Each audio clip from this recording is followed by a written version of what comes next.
Bright on কুরআন, এসো কুরআনের আলোর পথে।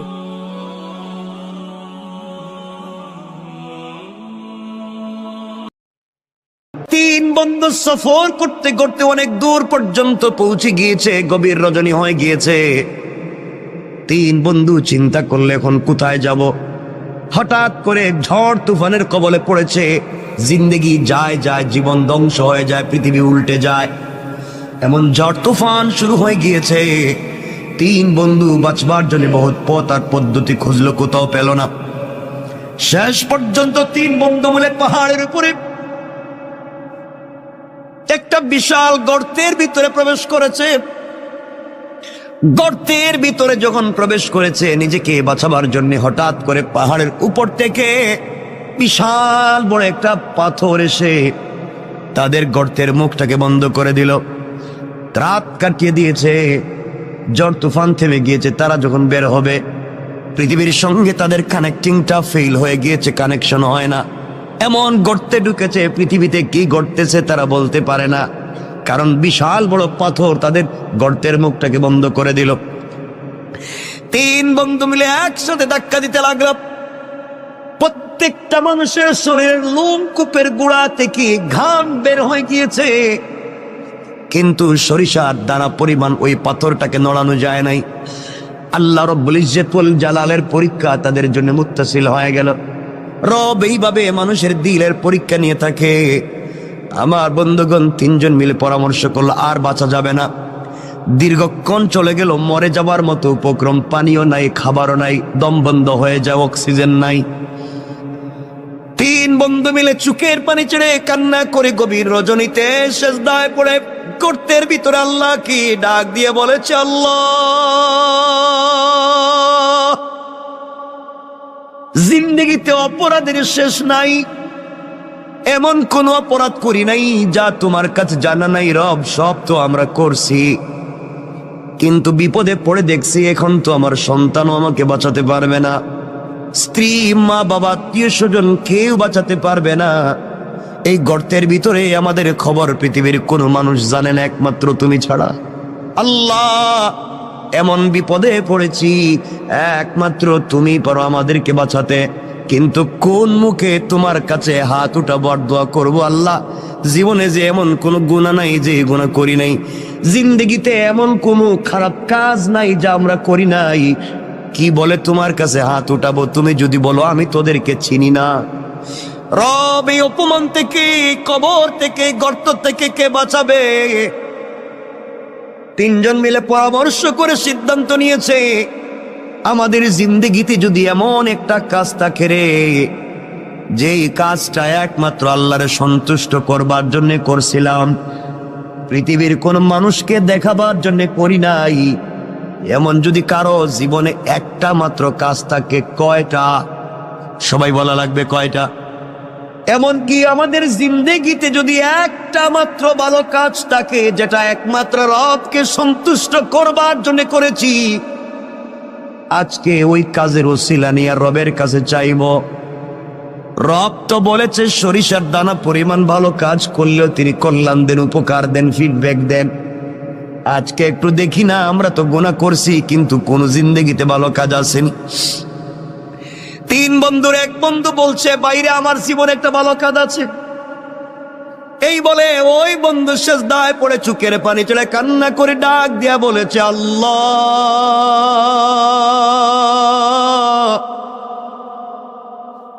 আমার জিন্দেগিতে একটা ভালো কাজের কথা আমার মনে পড়েছে। রব, আমার মন বলছে এই কাজটা একমাত্র তোমার জন্য আমি করছি, পৃথিবীর কেউ আমাকে বাধা দিতে পারবে না।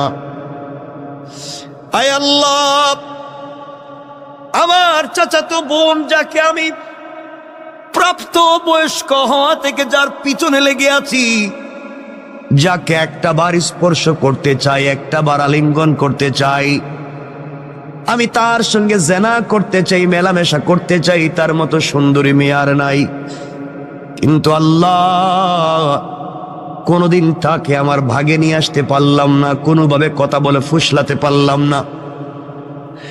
আমার ওই চাচাতো বোনের বিয়ে হয়ে গিয়েছে, বিয়ে হয়ে যাওয়ার পরে, তার স্বামীর বাড়িতে যাওয়ার পরে কিছুদিন পরে তার কি একটা বিপদ হয়েছে, তার সন্তান একটা হয়েছে, কিন্তু আমার মাথা থেকে তার চিন্তা যায় নাই। আমি তখনও সুযোগ খুঁজছিলাম, বোনকে যদি কোনোভাবে পাই তার সঙ্গে জেনা করব। আল্লাহ, বোন আমার কাছে কিছু ঋণের জন্য আসছিল। আমি বলছি, বোন রে, তুই যখন আমার কাছে ঋণ চাইছ, যা চাইবে তাই দিব, ঋণ না একেবারেই দিব। বিনিময়ে তোমার কাছ থেকে আমি পার্সোনাল কিছু সময় চাই, পার্সোনাল টাইম চাই। তুমি কি আমাকে একাকিত্বে নির্জনে আমাকে সময় দিতে পারবা? আয় আল্লাহ তাআলা, আমার বোন দেখেছে এই পৃথিবীতে এই মুহূর্তে টাকা ছাড়া তার সন্তান বাঁচবে না, তার পরিবার চলবে না। সে টাকার জন্য রাজি হয়ে গিয়েছে, আমি তাকে টাকা দিয়ে দিয়েছি। আয় আল্লাহ, আমি নির্ধারিত সময় আর দিন বলে দিলাম। নির্ধারিত সময়ে যখন সে যে ঘর বলেছে, আমি এই ঘরে পৌঁছে গেলাম। আমি ঘরের ভিতরে গিয়ে দেখি আমার বোন চুকের পানি ছেড়ে ছেড়ে কান্না করে আল্লাহরে বলছে, আল্লাহ, পুরা জিন্দগি সতীত্বের হেফাজত করেছি, পুরা জিন্দগি নিজের চরিত্রের হেফাজত করেছি। আল্লাহ, আজ না আমি বড় বিপদগ্রস্ত। আল্লাহ, কিছু ঋণ আনবার কারণে ও আমার সাথে জেনা করতে চায়, কুকর্মগুলাকে দূর করে তোমার দিনের বুঝ দিতে। আল্লাহ, তার ভিতরে কি তোমার ভয় ঢুকাইয়া দিতে পারো না? আমি ঘরের ভিতরে গিয়ে আমার বোনের হাত ধরেছি। বোন ডাক দিয়া বলছে, বাইরে, তোর ভিতরে কি আল্লাহর ভয় নাই? আল্লাহর কাছে ফিরে যাওয়ার কি তোমার ভয় নাই? রব বলেছে, ওয়াত্তাকু, ভয় করো ওই দিনকে, ইয়াওমান তুরজাউনা ফিহি ইলাল্লাহ, ভয় করো ওই দিনকে যেই দিন আমার কাছে তোমাকে ফিরে আসা লাগবে, ওই দিন তোমার হিসাব তোমাকে দেওয়া লাগবে। ও ভাই, তোর ভিতরে কি ভয় নাই? রব বলে দিয়েছে, ওই দিন যে অপকর্ম করবে, দুনিয়ার জমিনে যে গুনাহ করবে, কিয়ামতের দিনে আল্লাহ তার আমলনামা তার হাতে সোজা সোজা দিবেন না। হাতটাকে বুকের ভিতরে ঢুকাইয়া ভেঙ্গে পিছন দিকে দিবেন, আর ফেরেশতাদেরকে বলবেন, গোলামের হাতে তার কিতাব আমলনামাটা দিয়ে দাও। আল্লাহ বলবেন, ইকরা কিতাবাকা কাফা বিনাফসিকাল ইয়াওমা আলাইকা হাসিবা।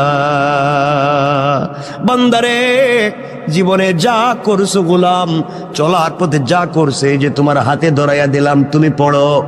এমন সময় ফেরেশতারা বলবে, আল্লাহ, ওর মুখটা চোখটা তো সামনের দিকে, ওর হাত যে বুকের ভিতরে ঢুকাইয়া পিছন দিকে বের করলেন, আমলনামা তো পিছনে দিলেন, চেহারা সামন দিকে, আমলনামা পিছন দিকে, ও কেমনে দেখবে? আল্লাহ, আমলনামাকে ঘুরাইয়া সামনে নিয়ে আসবো। ও আবার ভাই, তুই শুন, আল্লাহ ডাক দিয়া বলবেন, না না, ওর আমলনামার সামনে আনা যাবে না, আমলনামার সামনে দেওয়া যাবে না। ফেরেশতারা বলবে, আল্লাহ, তাইলে আমলনামা পড়বে কেমনে?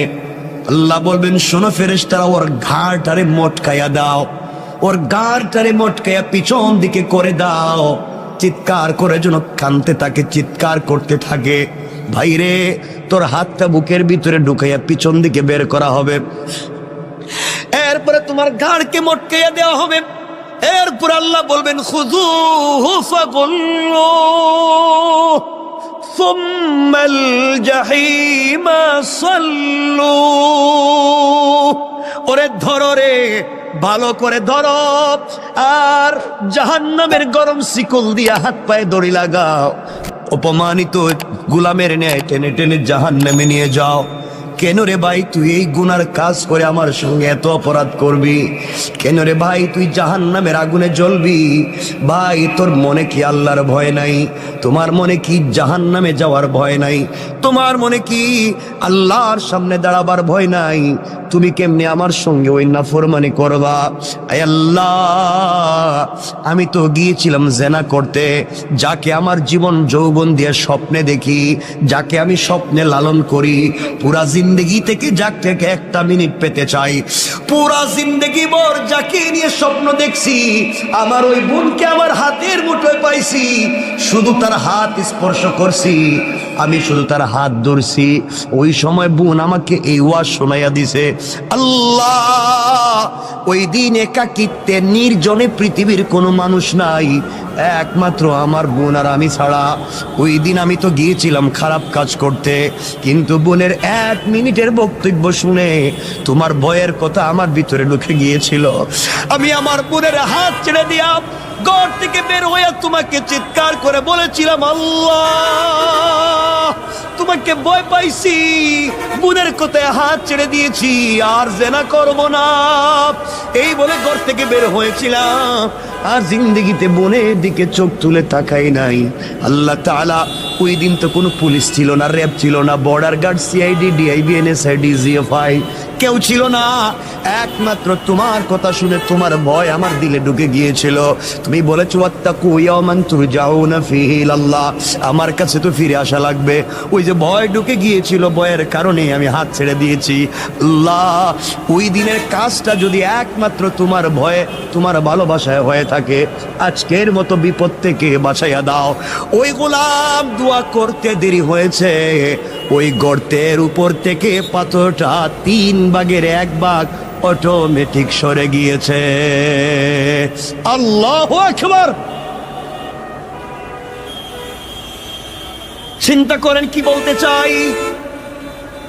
আল্লাহর গোলাম বুঝতে পেরেছে। এবার আপনারাও বুঝেন, জীবনে ভালো কাজ করলে রব কিন্তু ফিডব্যাক দিবে। আপনি আল্লাহর পক্ষ থেকে বারাকাত পাবেন, এতে কোনো সন্দেহ নাই। কাজটা যদি হয় নির্বেজাল আল্লাহর জন্যে, খালিস নিয়তি আল্লাহর জন্য যদি হয়, দুনিয়ায় ইজ্জতের জিন্দেগি পাবেন, আখিরাতেও রবের কাছ থেকে পুরস্কার পাবেন। ওই জন্য 2 হাত জোড় করে আপনাদেরকে বলি, প্রয়োজনে আপনাদের পায়ে ধরি বলি, বলেন যদি বাসায় গিয়া পায়ে ধরতে তাও ধরি, আল্লাহর ওয়াস্তে চলার পথে রবকে ভয় করা শিখুন, হারাম কাজ থেকে নিজেকে বাঁচান। যেই সন্তান পরিবার আত্মীয় স্বজনের জন্য তো কষ্ট করি, কিয়ামতের দিন কিন্তু কেউ আমার আপনার আশেপাশে থাকবে না। সন্তান বাবার পরিচয় দিবে না, স্ত্রী স্বামীর পরিচয় দিবে না, মা বাবা সন্তানের পরিচয় দিবে না। ওই সময় একমাত্র নেক আমল তোমার আমার কল্যাণে আসবে।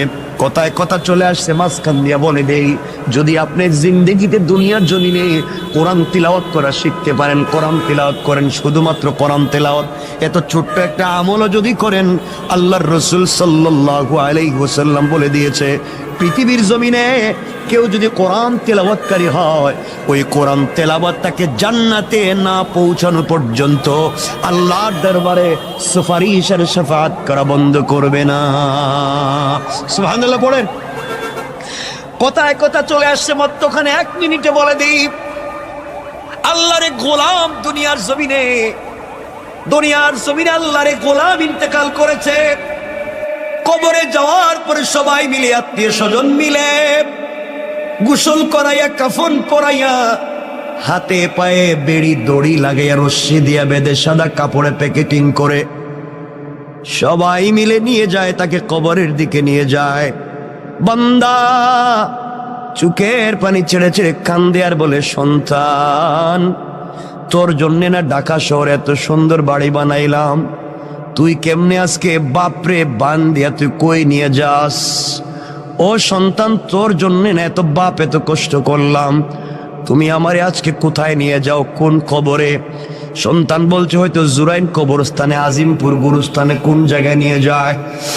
সন্তান নিয়ে যায়, বাবা কাফনের ভিতর থেকে কান্দে, কেউ দুনিয়ার আওয়াজ শুনে না। ডাক দিয়া দেখে তার ভাইও তার খাটিয়ায় ধরছে।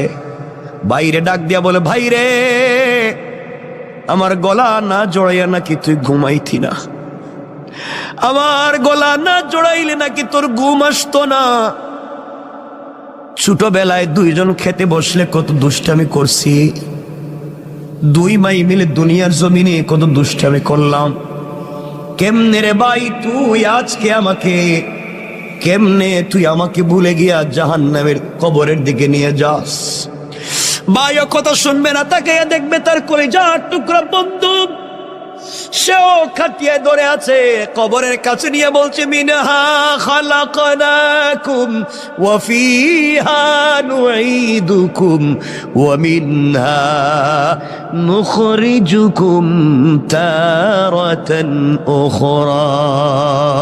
সবাই ডাক দিয়ে বলতেছে ওখান থেকেই তুমি আসছিলা, আবার তোমাকে মাটিতে ঢুকাইয়া দিতেছি, কিয়ামতের দিন কিন্তু তুমি ওখান থেকেই উঠবা।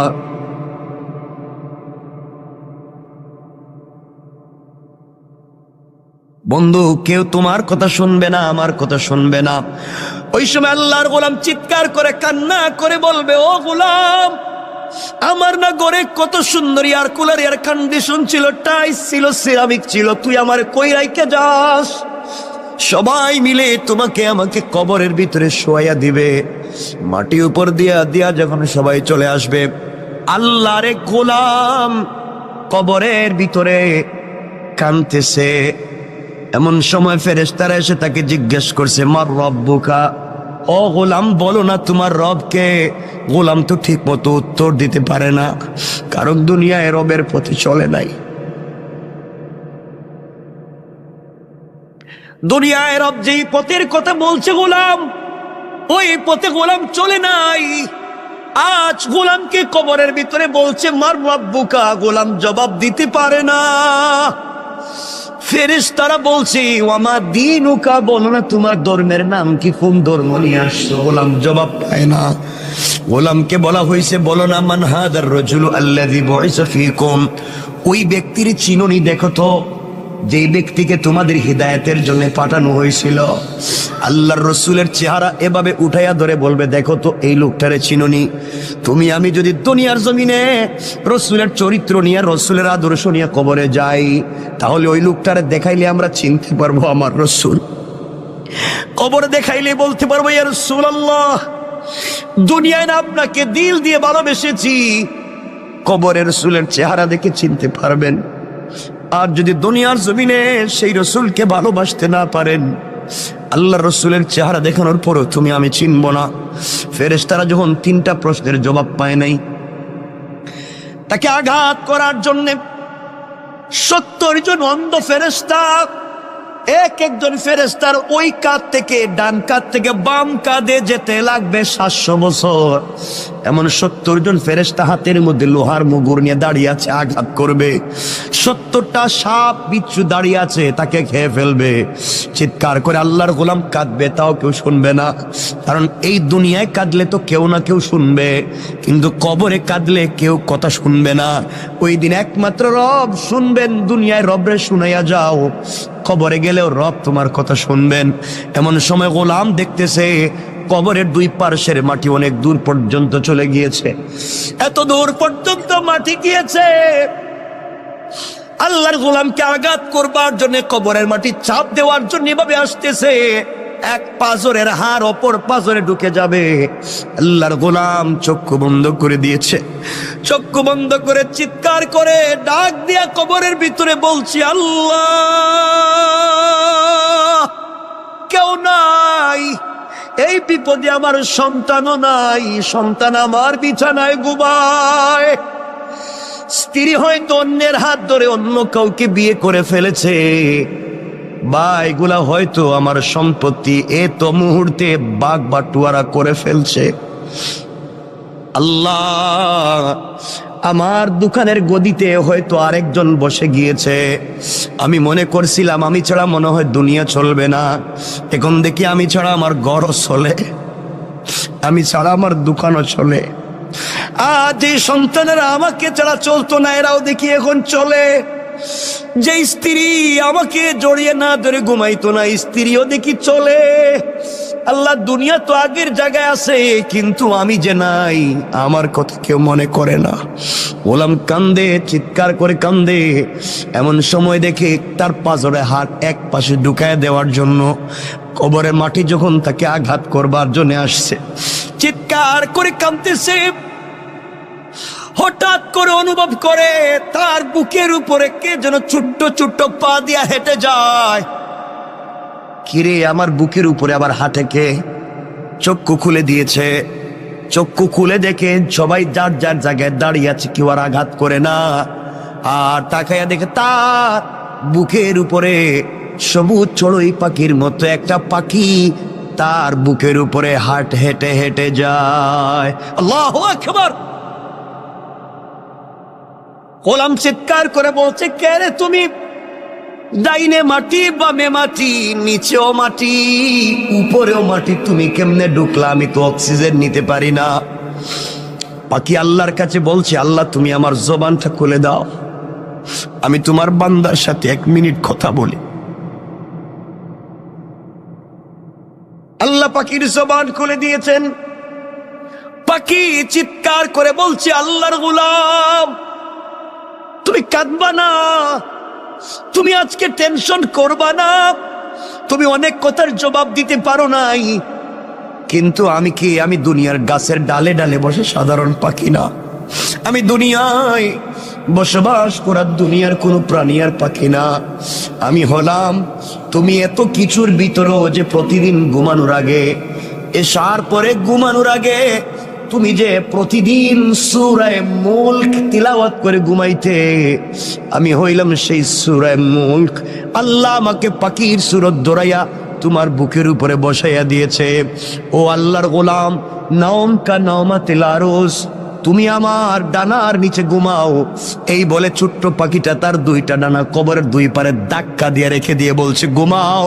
বান্দা বলছে, পাখি রে, তোর পাতলা হালকা 2টা ডানা দিয়া কি কবরের মাটিরে আটকায় রাখতে পারবে? পাখি বলতেছে, ঘুমাও। ফুলসজ্জার রাত্রে স্বামী স্ত্রী যেভাবে ঘুমিয়ে যায়, কখন সূর্য উদিত হয় বলতে পারে না, কখন সকাল হয় বলতে পারে না, তুমি এইভাবেই আমার ডানার নিচে ঘুমাইয়া যাও কিয়ামতের দিন পর্যন্ত।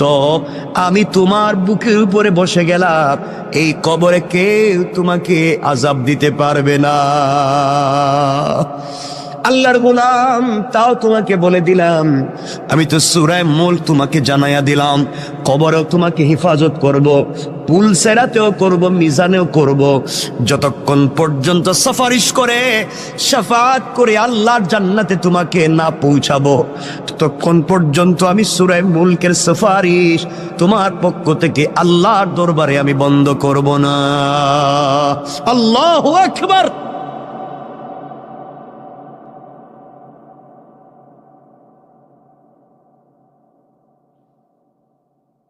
চিন্তা করেন।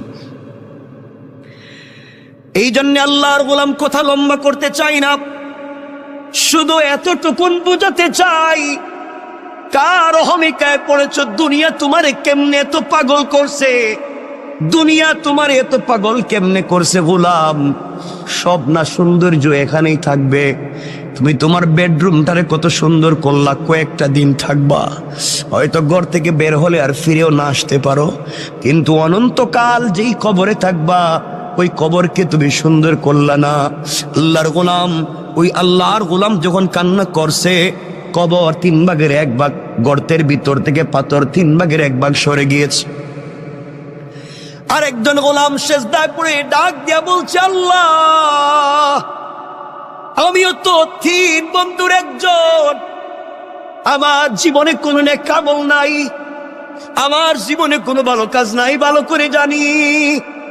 জীবনে যত আকাম ছিল, কুকর্ম ছিল, এমন কোনো জিনিস নাই যা করি নাই, কিন্তু আল্লাহ, আজ আমার মনে পড়ছে আমি একটা ভালো কাজ করছি। আজ আমার মনে পড়েছি আমার জিন্দগিতে একটা ভালো কাজ আছে, এই কাজটা শুধু তোমাকে সন্তুষ্ট করবার জন্য আমি করছিলাম, দুনিয়ার কোনো মানুষকে দেখাবার জন্য আমি করি নাই।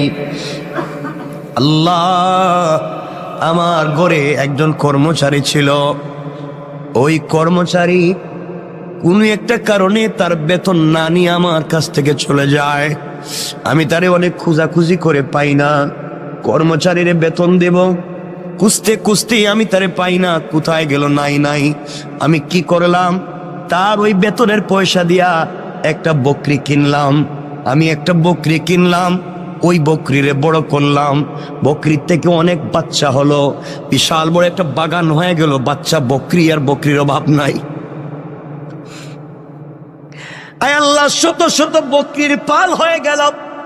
দীর্ঘ 15-20 বৎসর পরে আমার ওই কর্মচারী দেখি আমার বাড়িতে হাজির, আমাকে ডাক দিয়া বলছে, মালিক, অমুক দিন অমুক তারিখেও আপনার বাড়িতে আমি কর্মচারী ছিলাম, আমার নাম যে এই নাম, আমি কিন্তু চলে গিয়েছিলাম একটা কারণে, আমি আজ আপনার কাছে ফিরে এসেছি, কাজের জন্য আসি নাই। ওই যে আপনার বাড়িতে কাজ করছিলাম, ওই সময় যে পয়সা পাই, আমারে আপনি ওই পয়সাটা দিয়ে দেন, আমি চলে যাই। আল্লাহ, ওই সময় আমি ওই গোলামটারে ধরলাম হাতে, আস্তে আস্তে করে মাঠে নিয়ে গেলাম। মাঠে নিয়ে গিয়া বলছি, আমার কর্মচারী রে, তুমি আমার কাছে পয়সা পাও, এই জন্যে তুমি আমার কাছে এসেছো। এই যে মাঠে যত হাজার হাজার শত শত বকরি দেখো, সবগুলা তোমার, সবগুলা তুমি নিয়ে যাও। আমার কর্মচারী আমার দিকে তাকায় টিটকারি করে আর বলছে, মালিক, আমি একজন কর্মচারী বলে কি আপনি আমার সঙ্গে দুষ্টামি করলেন? আমি আপনার দুষ্টামির জন্য আসি নাই, আমার এত হাজার হাজার লাখ টাকার বকরির দরকার নাই, আমি আপনার কাছে যেই টাকা পাই ওটা দিয়ে দিলেই তো আমি চলে যাব, এত কিছুর দরকার নাই। আল্লাহ, ওই দিন আমি বলেছিলাম, কর্মচারী রে, তুই যে আমার কাছে যেই পয়সা পাস, ওই টাকা দিয়ে আমি একটা বকরি কিনছিলাম, ওই বকরি কিনে বাচ্চা দিতে দিতে দিতে দিতে তো হাজার হাজার হইছে, এই জন্য একটাও আমার না। এতদিন আমি ছিলাম আমানতদার, তোর এগুলার দেখাশোনা করছি, তোর জিনিসরা আমি দেখাশোনা করে রাখছি, জানি না ঠিক মতো আমানত রক্ষা করতে পারছি কিনা, তোমার সম্পদের আমানত রক্ষা করতে পারলাম কিনা। মালিক তার কর্মচারীরে বলতেছে, আর আমরা কর্মচারীর সঙ্গে যেই ব্যবহার করি, মনে রাখবেন আজকে সে কর্মচারী, কাল হয়তো আখেরাতে সে মালিক হয়ে যাবে, আপনি গোলামের মতো তার পিছনে ঘুরবেন। তার দিলে যদি কষ্ট দেন, কোনোভাবে যদি সে কষ্ট পায়, কিয়ামতের দিন বুঝবেন কর্মচারীর আপনার কি প্রয়োজন, ওই দিন বুঝবেন। এই জন্য আল্লাহর ওয়াস্তে, আল্লাহ যাদেরকে পয়সার মালিক বানাইছেন, কর্মচারীর সঙ্গে খারাপ আচরণ করবেন না, খারাপ ব্যবহার করবেন না। আমার বন্ধুগণ, ওই দিন বুঝবেন আমার কথাটার কত দাম ছিল, কত লৌট ছিল। আল্লাহর গোলামের কথা শুনে কর্মচারী সিজদায় পড়ে ডাক দিয়া বলেছে, আল্লাহ, যেই মালিক কর্মচারীর পয়সার আমানত রক্ষা করার জন্য এত বড় বড় বড় বিজনেস বানাইছে, বকরির পাল বানাইছে, আল্লাহ, আমার ওই মালিক রে দুনিয়ায় ইজ্জতের জিন্দেগি দিও, ইন্তেকালের পরে জান্নাতুল ফিরদাউস দিও। আল্লাহু আকবার। আয় আল্লাহ, ওই দিন যে হাসি মুখে আমি আমার কর্মচারীর কাছে যে সম্পদগুলা তাকে ফিরাইয়া দিলাম, তার ওই টাকা দিয়া যে এত কিছু বানাইলাম, আমি চাইলে ওই সময় তাকে যে টাকা সে পায়, 500 দিনার 100 দিনার দিরহাম পায়, ওটা দিয়ে দিলেই সে খুশি হয়ে যাইতো। কিন্তু এতদিন পরে আসছে, আমি তারে একটা বকরি দিলেই সে খুশি হয়ে যাইতো। আমি তারা যে হাজার হাজার বকরি দিয়ে দিলাম, এই যে একমাত্র আমানত রক্ষা করার জন্যে, আমানত রক্ষা করলাম, এই যে তোমাকে ভালোবেসে তোমার ভয়ে আমি ওই কাজ করলাম। আল্লাহ, ওই দিনের কাজ যদি তোমার কাছে পছন্দ হয়, আজ কি তুমি আমাদেরকে বিপদ থেকে বাঁচাতে পারো না? তুমি না বলছো ভালো কাজ করে দোয়া চাও, কল্যাণের কাজ করে কল্যাণের উসিলা নিয়ে দোয়া চাও। আয় আল্লাহ, এই ভালো কাজের কথা স্মরণ করে তোমার কাছে হাত উঠে দোয়া চাইলাম, বলো না তুমি কি আমাদেরকে ক্ষমা করে দিবা না, বাঁচাবা না? আল্লাহর গোলাম ওইভাবে কান্না করে দোয়া করতে দেরি হয়েছে, তাদের মাথার উপর থেকে ওই পাথরের 3 ভাগের 2 ভাগ সরে গিয়েছে। আল্লাহু আকবার। 2 ভাগ সরে গিয়েছে।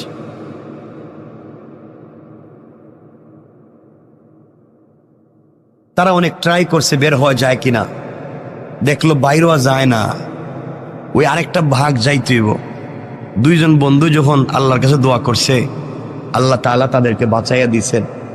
3 ভাগের 2 ভাগ পাথরের পাথরটা গর্তের মুখ থেকে সরে গিয়েছে, আরেক ভাগ গেলেই তারা বাইর হইতে পারে। এখন তো দুইজন দোয়া করছে, এখন আরেকজন চিন্তা করছে আমার জীবনে তো কোনো ভালো কাজ নাই, আমি তো বইলে কিন্তু লাভ হবে না। দুই বন্ধু মিলছে, দোস্ত তুইও কিছু ক, তা আমার জীবনে তো কোনো ভালো কাজ নাই, জানি আমি তো তোদের চাইতেও খারাপ। না, মনে কর তোর কোনো ভালো কাজ আসেনি জীবনে, মনে করে দেখ, থাকলে একটু ক আল্লাহরে, আজকে বাস্তবতে নিয়ে মরা ছাড়া পথ নাই। এমন সময় গোলাম বলতেছে, ভাই আমারও তো একটা ভালো কাজের কথা মনে পড়ছে। সুবহানাল্লাহ বললেন, জোরে আওয়াজ করে পড়েন না সুবহান। আমার একটা ভালো কাজের কথা মনে পড়ছে, বল না তোর ভালো কাজটা কি। এই সময় 3 নম্বর বন্দুক চোখের পানি ছেড়ে ডাক দিয়া বলতেছে, আল্লাহ তোমার দেওয়া কপাল তোমার কুদরতের পায়ে লাগাইয়া দিয়েছি, তোমার দেওয়া চোখ থেকে 2 ফোঁটা পানি ছেড়ে দিয়েছি, তোমার দেওয়া জবান দিয়ে তোমাকে মনে বড় আশা নিয়ে আল্লাহ বলে ডাক দিয়েছি। তুমি বলছো তোমাকে ডাক দিলে দুনিয়ার সকল মানুষেরা যদি বন্ধ করে দেয় দরওয়াজা, তোমার দরওয়াজা বন্ধ হয় না। আল্লাহ তুমি বলেছো কোন মানুষ যদি অপরাধ করে, সন্তান যদি অপরাধ করে, মা বাবা হয়তো সন্তানকে ঘর থেকে তাড়াইয়া দেয়। গ্রামের কোন মানুষ যদি গ্রামে অপরাধ করে, গ্রাম মহল্লার মানুষ তাকে এলাকা ছাড়া করে দেয়। আল্লাহ কোন ছাত্র যদি ক্লাসে অপরাধ করে, টিচার তাকে ক্লাস থেকে বের করে দেয়। কোন মুরিদ যদি পীরের সঙ্গে অপরাধ করে, পীর তাকে খানকা থেকে বের করে দেয়। আয় আল্লাহ, এমনকি যেই মায়ের পেট থেকে বের হয়েছি সেই মাও তার সন্তানটাকে তাড়াইয়া দিতে পারে। আল্লাহ কোন নবী তার উম্মতকেও তো তাড়াইয়া দিতে পারে।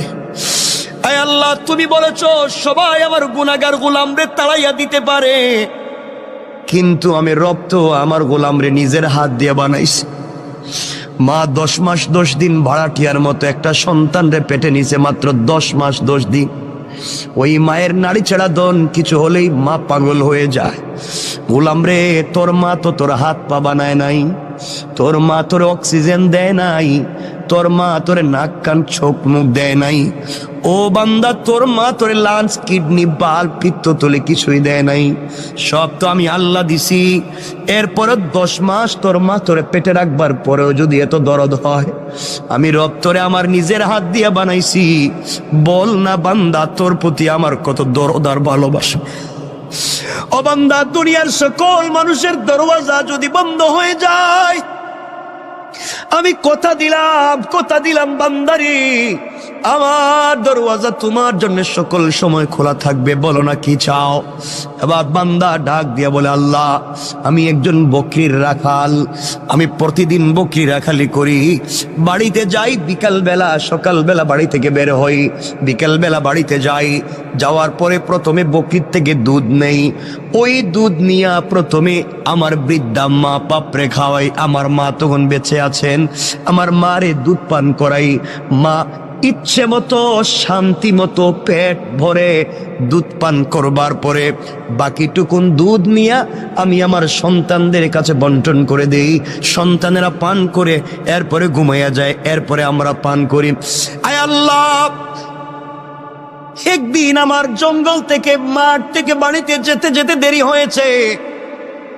বাড়িতে গিয়ে দেখি আমার মা ঘুমিয়ে পড়ছেন। আমার মা বিভোর ঘুমে পাগল, মা ঘুমাইয়া গিয়েছে, মা তো সজাগ না। ঘরে গিয়ে দেখি আমার সন্তানেরা খাবারের জন্য চিৎকার করে কাঁদতেছে। আমি যখন বকরির থেকে দুধ দোহন করি, সন্তানেরা লাইন ধরে গুল হয়ে আমার পাশে বসছে আর বলছে, আব্বা একটু দুধ দেও না, আর সহ্য হয় না, পেটে খিদে লাগছে, রাত্রে যে ঘুমাতে হবে, একটু দুধ দাও। আমি সন্তানের দিকে তাকাইয়াও দেখি নাই কে আমার কাছে দুধ চাইল। এক পর্যায়ে দুধের বাটি হাতে নিলাম, পেয়ালা হাতে নিলাম, মায়ের ঘরে গিয়ে দেখি মা ঘুমিয়ে গিয়েছে। সবগুলা দুধের পেয়ালা নিয়া মায়ের মাথার সামনে দাঁড়ায়া থাকলাম। মা রাত্রে যখন উঠবে আগে তারে পান করাবো, এরপরে আমি আমার বাচ্চাদেরকে পান করাবো। আল্লাহ, আমার বাচ্চাগুলো আমার পায়ের কাছে এসে পা জড়াইয়া কাঁদতেছে, বলতেছে আব্বা তুমি আমাদেরকে 1 ফোঁটা দুধ পান করাও। সারা রাত সন্তানের কাঁদতে কাঁদতে আমার পায়ের কাছে ঘুমাইয়া গেল। 1 ফোঁটা দুধও আমি সন্তানদেরকে আগে দেই নাই। ওই মায়ের অপেক্ষা করতেছি মা কখন ঘুম থেকে উঠবে। আয় আল্লাহ, ও মুনিব, এইভাবে সারা রাত চলে গিয়েছে। সকালবেলা মা যখন ঘুম থেকে উঠছে, মা আমাকে দেখে তো হতভম্ব হয়ে গেছে। মা বলছে বাবা তুই কি ঘুমাস নাই? সারা রাত কি করলি এখানে? মা, আগে তুমি ঘুমিয়ে গিয়েছো, তোমাকে দুধ পান করাতে পারি নাই, এই জন্য সারা রাত এখানে দাঁড়াইয়া দাঁড়াইয়া দুধের পেয়ালা হাতে নিয়েছিলাম। তোমার যদি ঘুম ভাঙ্গে আমি তোমারে আগে দুধ পান করাবো। মা বলছেন আমার নাতিগুলার অবস্থা এমন কেন? মা, ওরা তো আমার কাছে আসছিল 1 ফোঁটা দুধ পান করতে, আমি কিন্তু ওদেরকে আগে দেই নাই। আগে বলছি আমার মা, এরপরে তোমরা। ও মা, তোমার জন্য আমি সন্তানদেরকেও পান করাই নাই। আমার মা আমার জন্য তো 2 হাত উঠে দোয়া করছে আর বলছে আল্লাহ আমার সন্তান আমার যে ভালোবাসা দিয়েছে, দুনিয়ায় কোনো বিপদে আমার সন্তানরে ফালাইও না। আয় আল্লাহ, ওই দিনের কাজ একমাত্র তোমাকে খুশি করার জন্য মায়ের জন্য দাঁড়িয়েছিলাম। আয় আল্লাহ তাআলা, চাইলে আমি আমার সন্তানদেরকে দুধ পান করাইতে পারতাম, চাইলে আমিও পান করতে পারতাম, চাইলে আমার স্ত্রীরও পান করাইতে পারতাম। মা যখন উঠবে তখন দিব, মায়ের জন্য তো অপেক্ষা করা দরকার ছিল না। একমাত্র তোমাকে ভালোবেসে, তোমাকে মোহাব্বত করে, তোমাকে পাওয়ার জন্যে, তোমাকে খুশি করার জন্যে আমি যে কাজ করছি, এই কাজটা যদি ওই দিন তোমার কাছে পছন্দ হয়ে থাকে, আজকের বিপদ থেকে আমাদেরকে বাঁচাইয়া দাও উসিলা নিলাম। বলতে দেরি হয়েছে, কসম কসম রব্বে পাকের জাতে, ওই গোলাম দোয়া করে বলতে দেরি হয়েছে, পুরাটা পাথর তাদের গর্তের মুখ থেকে সরে যাইতে 1 মিনিটও দেরি করে নাই। সুবহানাল্লাহ জুরে। আমার বন্ধুগণ, 3 বন্ধু বেঁচে গিয়েছেন। এই জন্যে কথাটা তো শুরু করছিলাম ওখানেই। জীবনে যদি সরিষার দানা পরিমাণও ভালো কাজ করেন, রব কিন্তু তোমাকে আমাকে এটা দিবে। আল্লাহ কোরআনে বলছেন ফামাইয়ামাল মিসকালা যাররাতিন খায়রান ইয়ারা, সরিষার দানা পরিমাণ যদি ভালো কাজ করো ওটারও কিন্তু বদলা দিব। ওয়ামাইয়ামাল মিসকালা যাররাতিন শাররান ইয়ারা, আর তোমরা যদি খারাপ কাজ করো সরিষার দানা পরিমাণ, তারও হিসাব দেওয়া লাগবে। এই জন্যে 2 হাত জোর করে যেই কথা শুরুতেই বলছিলাম, দরকার হলে পায়ে ধরে বললাম, আল্লাহর ওয়াস্তে চলার পথে ভুল তো করব না, মানুষের হক মারব না, আমানতের খেয়ানত করব না, অন্যায় আচরণ করব না, ছোট থেকে ছোট হলেও আল্লাহকে সন্তুষ্ট করার জন্য ভালো কাজ করব। রব বলে দিয়েছে তুমি যদি আমাকেই পাওয়ার জন্য ভালো কাজ করো বান্দা, আমি কথা দিলাম তোমার এই ছোট্ট একটা আমলই তোমাকে জান্নাত পর্যন্ত নিয়ে যেতে পারে। পড়েন সুবহানাল্লাহ। আমার কথা কি আপনারা বুঝছেন এতক্ষণে? তাহলে এত আলোচনা করে যেটা বোঝাতে চাইলাম, এই পুরা 1 ঘন্টা কথা বলছি, একটা বিষয় বোঝাবার দিন যে আমাকে আপনাকে ফিরে যাওয়া লাগবে আল্লাহর সামনে। সরিষার দানা পরিমাণ ভালো কাজ করলেও জবাব দিতে হবে, খারাপ কাজ করলেও জবাব দিতে হবে। সুতরাং আমরা কোনোভাবে অন্যের সম্পত্তি তো নিজে খাবো না, নিজের লিডার হলে কখনো পাবলিকরে ঠকাবো না, এবং নিজের সম্পত্তি বাঁচাবার জন্য, অন্যের সম্পত্তি ধ্বংস করবার জন্য রাষ্ট্রের কাছে কুপ্রস্তাব দিয়া কাউকে বিপদে ফেলবো? বলেন ফেলবো? এটা হলো এতক্ষণের আলোচনার মূল মাকসাদ, আয়াতের মৌলিক ভাবার্থ। এতক্ষণ যদি কথা বুঝে থাকেন তো বলেন, রব একজন মানুষ ভালো কাজ করছে, তার উপকার দিচ্ছেন না দিচ্ছেন না? কথা তো অনেক মনে পড়ে, কিন্তু আমাদের সময় তো কমে যাইতেছে। কমে গেছে না? আপনাদের অসুবিধা হইতেছে নি? সময় যদিও আছে আমার হাতে কর্তৃপক্ষের দেওয়া, কিন্তু আপনাদের তো কষ্টের দিকে আমার খেয়াল রাখতে হয়। এই জন্য কষ্ট হইতেছে কিনা বুঝতেছি না, হয় না? বেশি নিব না, যদিও লম্বা হয় আমি নিব না। কথা বলতে চাই, রব বলেছেন উপকার করলে তিনি দিবেন কি দিবেন না? বলেন না, দিবেন। কতটা শোনেন। হাসান বসরি রহমতুল্লাহ আলাইহির মালফুজাত থেকে পাওয়া যায়, একবার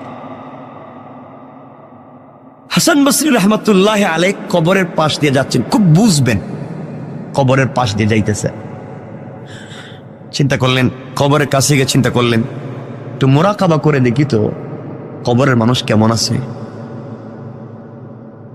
মোরাকাবা করলেন, করে দেখেন কবরের মানুষ খুব খুশি, হাসি খুশি, কেউ কষ্টে আছে, কেউ দুঃখে আছে। আর এর মধ্যে একজন মুরব্বী, কবরের ভিতরে তার খুব আযাব হইতেছে, একজন মুরব্বীর কবরে খুব বেশি আযাব হইতেছে। আর আবার দেখলেন আরেক জায়গায়, দেখেন আরেকজন মুরব্বী বসে রইছে আর হাসতেছে।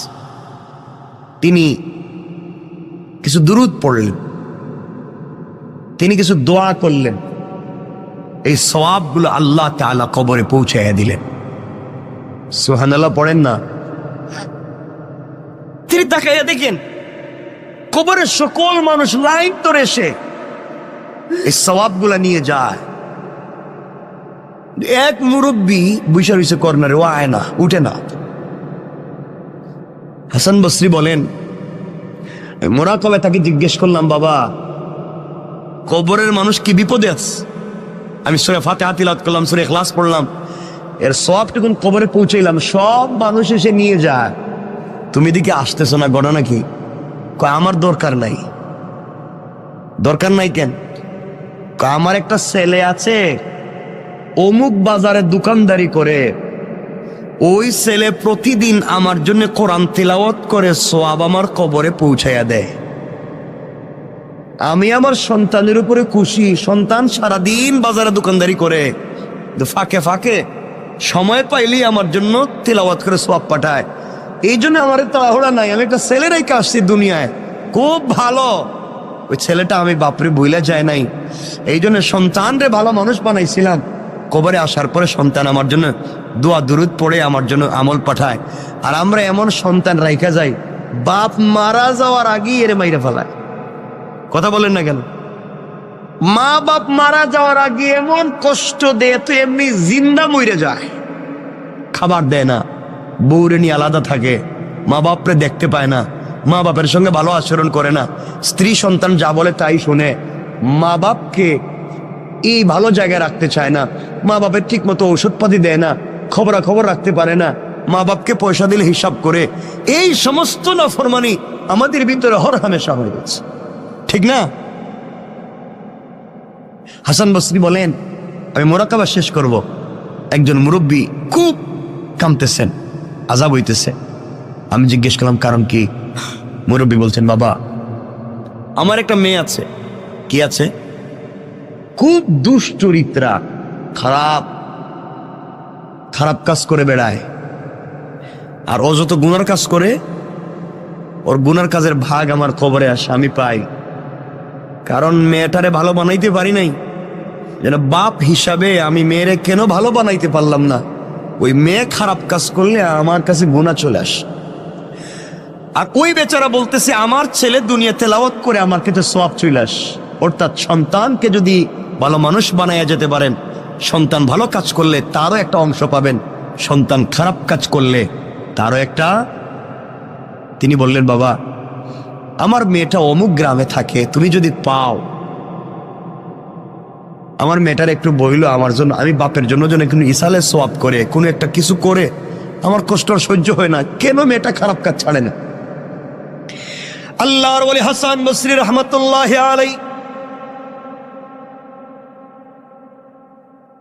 চলতে লাগলেন, ওই বাজারে পৌঁছে গেলেন যেই বাজারে মুরব্বী বলছিল তার সন্তান কোরআন তেলাওয়াত করে।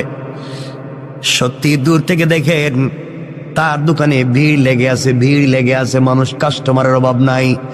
কিন্তু আল্লাহর গোলাম কাস্টমারের সঙ্গে কথাও বলে, ঠোঁট নাড়ায়া নাড়ায়া আল্লাহর কালাম তিলাওয়াত করে যায়। ওই যুবকের কপালে চুম্বন দিয়া বললেন, যুবক রে, তোমার মতো সৌভাগ্যবান যুবক আর কয়জন আছে যার বাবা কবরে গিয়াও সন্তানের জন্য দোয়া করে, সন্তানের জন্য ভালো চায়। তোমার বাবা তোমার যেই শিক্ষা দিয়েছে, কবরে বাবা বড় আরামে আছে, তুমি তেলাওয়াত বন্ধ করে দিও না। আমার বন্ধুগণ, যুবকের কাছ থেকে বিদায় নিয়া আল্লাহর গোলাম হাঁটতে লাগলেন ওই মেয়ের বাড়ির দিকে। ওই মেয়ের বাড়ির কাছাকাছি পৌঁছে গেলেন, মানুষের খবর দিলেন। অমুক নামে কি এলাকায় কোনো মুরব্বী ছিলেন, সবাই বলছে এই যে পাশে যেই বাড়ি দেখা যায়, এই বাড়িটাই হচ্ছে মুরব্বীর বাড়ি। আল্লাহর ওলি হাসান আল বসরি রহমতুল্লাহ আলাই আস্তে আস্তে করে মুরব্বীর বাড়ির কাছে পৌঁছে গেলেন। গিয়া দেখেন বাড়ির ঘরের ভিতরে কেউ নাই। একটা যুবতী মেয়ে পুকুরের মধ্যে অথবা একটা হাউসের মধ্যে এসে গোসল করে। হাসান আল বসরি ডাক দিয়া বলছেন, মা, অমুক কি তোমার বাবা হয়? কয়, আমার বাবা। তিনি মরে গেছেন না বেঁচে আছেন? অনেক দিন আগে তিনি মরে গিয়েছেন। মারে, আমি হাসান আল বসরি বলছি, মোরাকাবা করে দেখছি তোমার বাপের বড় কষ্ট হয়, বড় আযাব হয়। কবরের ভিতরে তোমার বাবা বড় কষ্টে আছে। তুমি কি চাও না তোমার বাবার জন্য কিছু উপকার করতে? চাও না তোমার বাবার জন্য কিছু একটা দোয়া করো, অথবা সম্মিলিতভাবে মানুষকে দিয়া দোয়া করাও, তোমার বাবার কোনো কল্যাণ করো। বাপ তো বড় কষ্টে আছে। মেয়েটা বাপের কষ্ট শুনবার পরেও অট্ট হাসি দেয়, টিটকারি করে। এই কথা বলে বলছে, আমি আবার কেমনে বাপের উপকার করব? আমার দ্বারা হবে না। ওই বাপরে আমি কেমনে করব? আমার জীবন, আমার যৌবন, আমি যেভাবে মন চায় সেভাবে চলবো। আমি কেন তার জন্য উপকার করতে যাব? ও হাসান আল বসরি, আপনি বলেছেন আমি যেন গুনাহ ছেড়ে দেই। আমি কিসের গুনাহ করি? আমি তো জীবনটাকে এনজয় করি। আপনার আবার কি আসে যায়? আমার বাবারই বা কি হয়? জীবনটা তো আমার, আমার যা মন চায় তা করব। মনে রাখবেন, একজন নারী যদি জাহান্নামে যায়, 4 পুরুষরে নিয়ে জাহান্নামে যাবে। আবারও বলছি, একজন নারী যদি জাহান্নামে যায়, 4 জন পুরুষের নিয়ে জাহান্নামে যাবে। নারী যদি জাহান্নামে যায়, তার বাপরে নিয়ে যাবে। নারী যদি জাহান্নামে যায়, তার স্বামীরে নিয়ে যাবে। নারী যদি জাহান্নামে যায়, তার ভাইরে নিয়ে যাবে। নারী যদি জাহান্নামে যায়, তার সন্তানরে নিয়ে যাবে। কেন সন্তান তাকে ভালো পথে রাখলো না? কেন ভাই তাকে ভালো পথে রাখলো না? কেন স্বামী তাকে ভালো পথে রাখলো না? কেন বাবা তাকে ভালো পথে রাখলো না? এই জন্য এক নারী জাহান্নামে গেলে 4 পুরুষ জাহান্নামের জন্য প্রস্তুত হও। আল্লাহ রাব্বুল ইজ্জত ওয়াল জালালের ওলি হাসান আল বসরি যখন মেয়েটাকে বললেন, মেয়ের কাছ থেকে ভালো উত্তর পেলেন না। এক পর্যায়ে মেয়েটা টিটকারি করে ওই পুকুরের ভিতর থেকে পানি দিয়া হাসান আল বসরির উপরে ফিকে মারছে। হাসান আল বসরির মুখের উপরে পানি মারছে। কয়, নেন, আপনি পানি নিয়ে যান। এই পানি দিলাম, যান, আপনি আমার বাবার জন্য কি উপকার করতে পারি? আমি আমার বাপের জন্য কোনো উপকার করতে পারবো না। এই বলে পানি মারছে। হাসান আল বসরি বড় কষ্ট পেলেন। কিছুদিন পরে আবার মুরাকাবা করলেন। ওই কবরের পাশ দিয়ে যাওয়ার সময় আবার তিনি মুরাকাবা করলেন।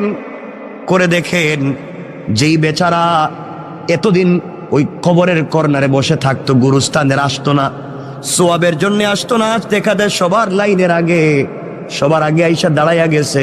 হাসান আল বসরি যা তিলাওয়াত করছেন, তার সোয়াবটুকুন কবরে বক্সাইয়া দিলেন। ওই আল্লাহর গোলাম নেওয়ার জন্য দাঁড়াই আছে। তিনি বললেন, বাবা, ওই দিন না আপনি সবার পিছনে ছিলেন, বসা ছিলেন, আসলেন না? আজ কেন আপনি সবার আগে আগে আসলেন? আল্লাহর গোলাম চুকের পানি ছেড়ে ডাক দিয়ে বলছে, হাসান আল বসরি, ওই দিন আমি আসিনি, আমার সন্তান দুনিয়ার জমিনে বেঁচে ছিল, আমার জন্য তিলাওয়াত করে সোয়াব পাঠাইছে। গত কয়েকদিন আগে আমার সন্তানটাও মরে গেছে। এখন কেউ আর আমার জন্য তিলাওয়াত করে সোয়াব পাঠায় না। এই জন্যে আমার জন্য আর কেউ নাই। ওই জন্যে আমিও লাইনে দাঁড়াইছি।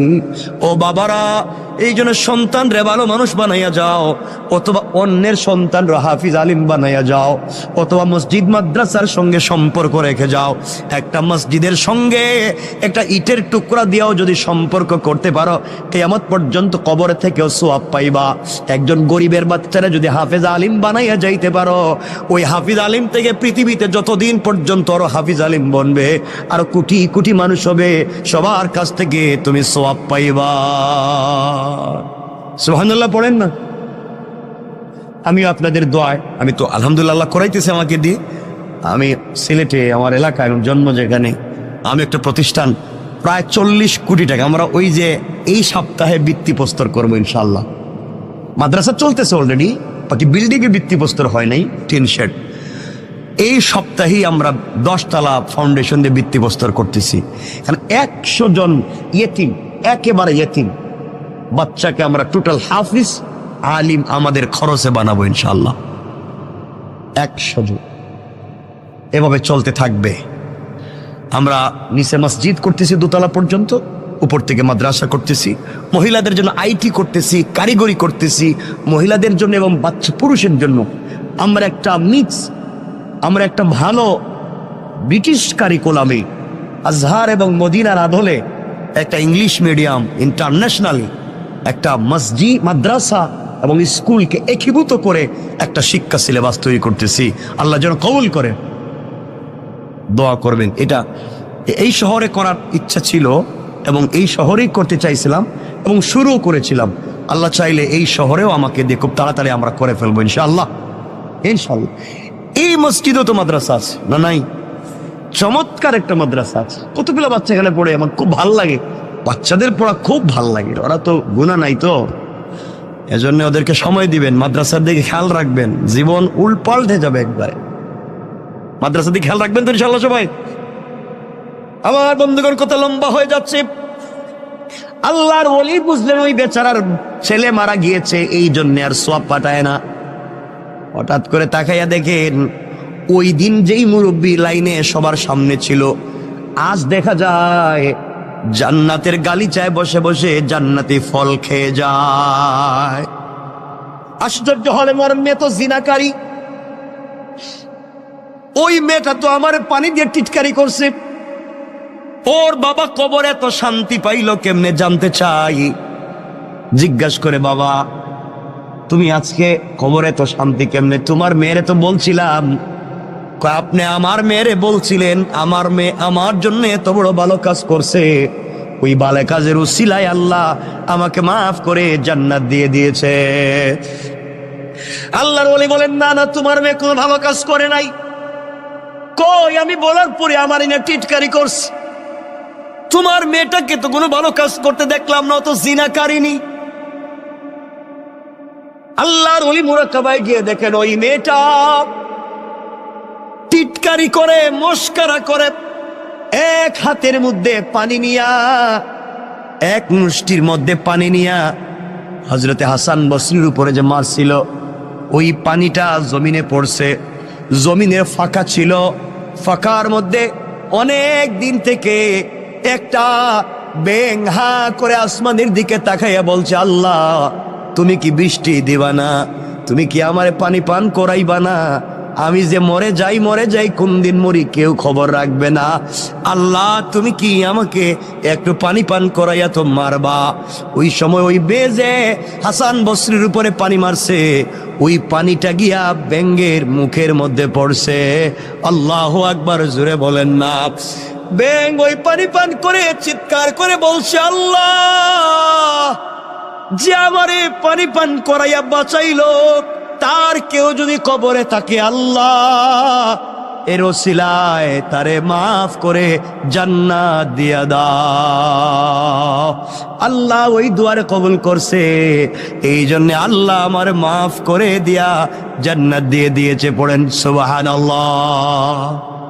অনেক কথা হয়ে গেছে আজকে, আর কথাকে লম্বা করতে চাই। আমার জন্য দোয়া আছে, আপনাদের জন্য দিল থেকে দোয়া থাকবে। আল্লাহ তাআলা আমাদের সবাইকে কবুল করুক। আজকে কোথায়, আমি তো চাইছিলাম তাফসির করতে, আজকে আমার মন চাইছিল, আমি রেডিও করছিলাম,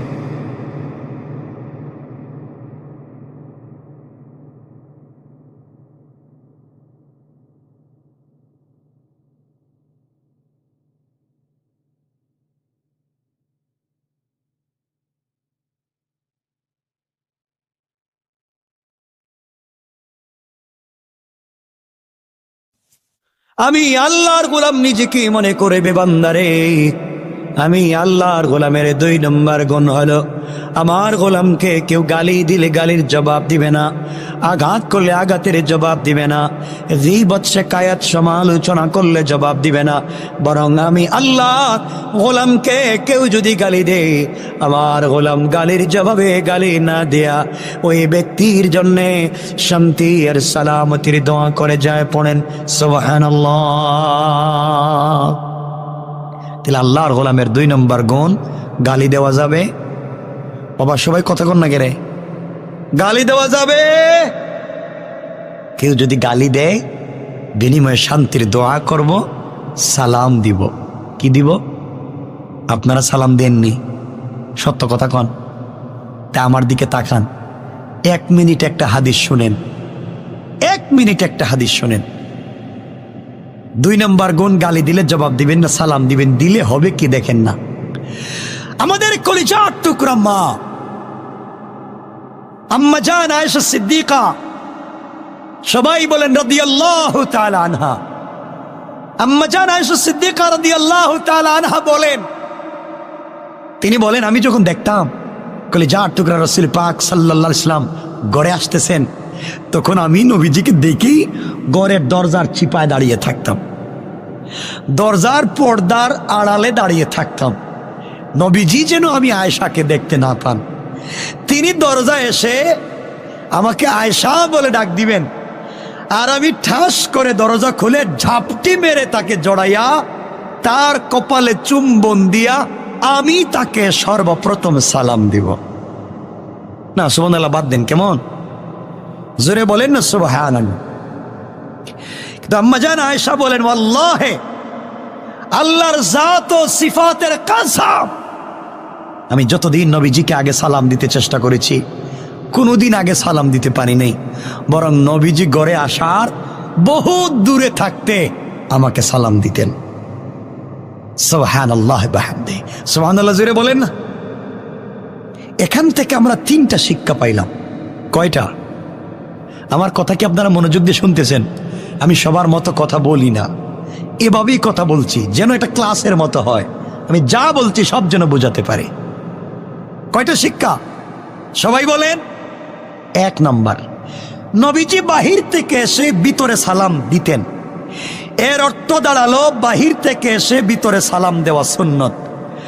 বাহির থেকে আসলে ভিতরে কেউ থাক আর না থাক, আপনি বাহির থেকে এসেই দরজায় দাঁড়াইয়া সালাম দিবেন।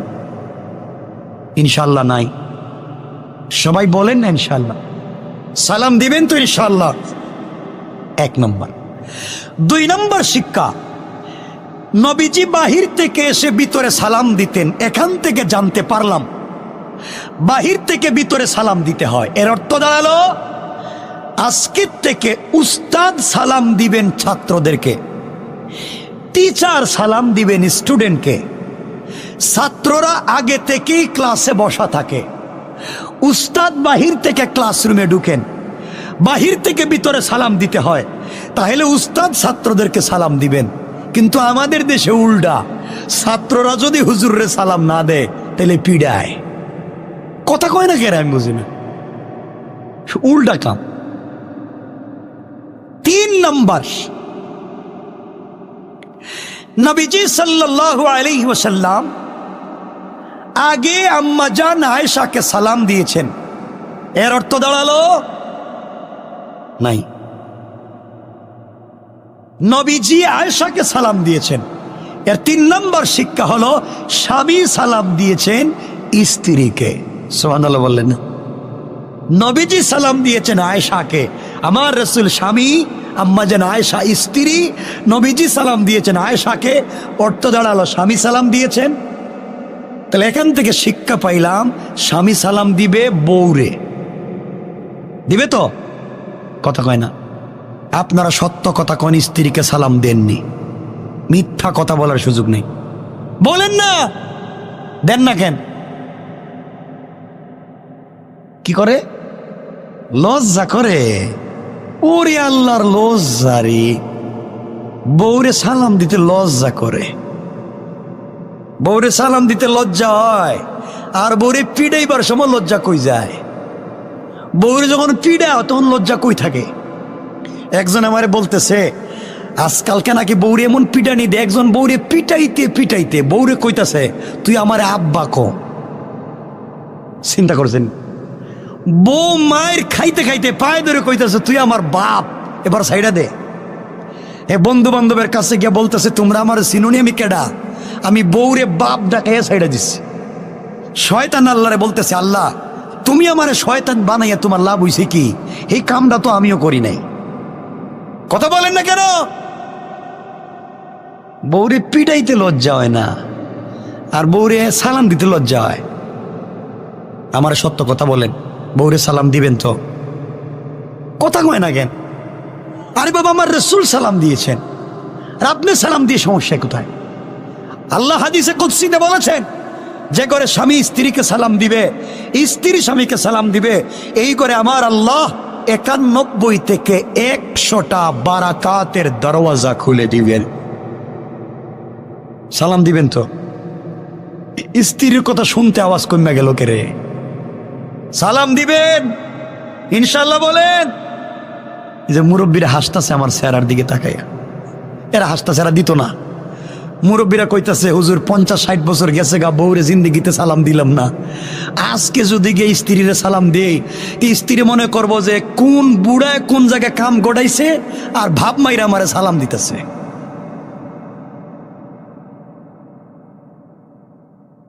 সালাম দিবেন সবাই বলেন না ইনশাআল্লাহ? জোরে বলেন ইনশাআল্লাহ। সালাম দিবেন। আজকে বাসায় গিয়া দরজায় দাঁড়াইয়া বলবেন স্ত্রী আসসালামু আলাইকুম ওয়া রাহমাতুল্লাহ। বউ কইব মা হেরে আজকে কোন বুতে ধরলো?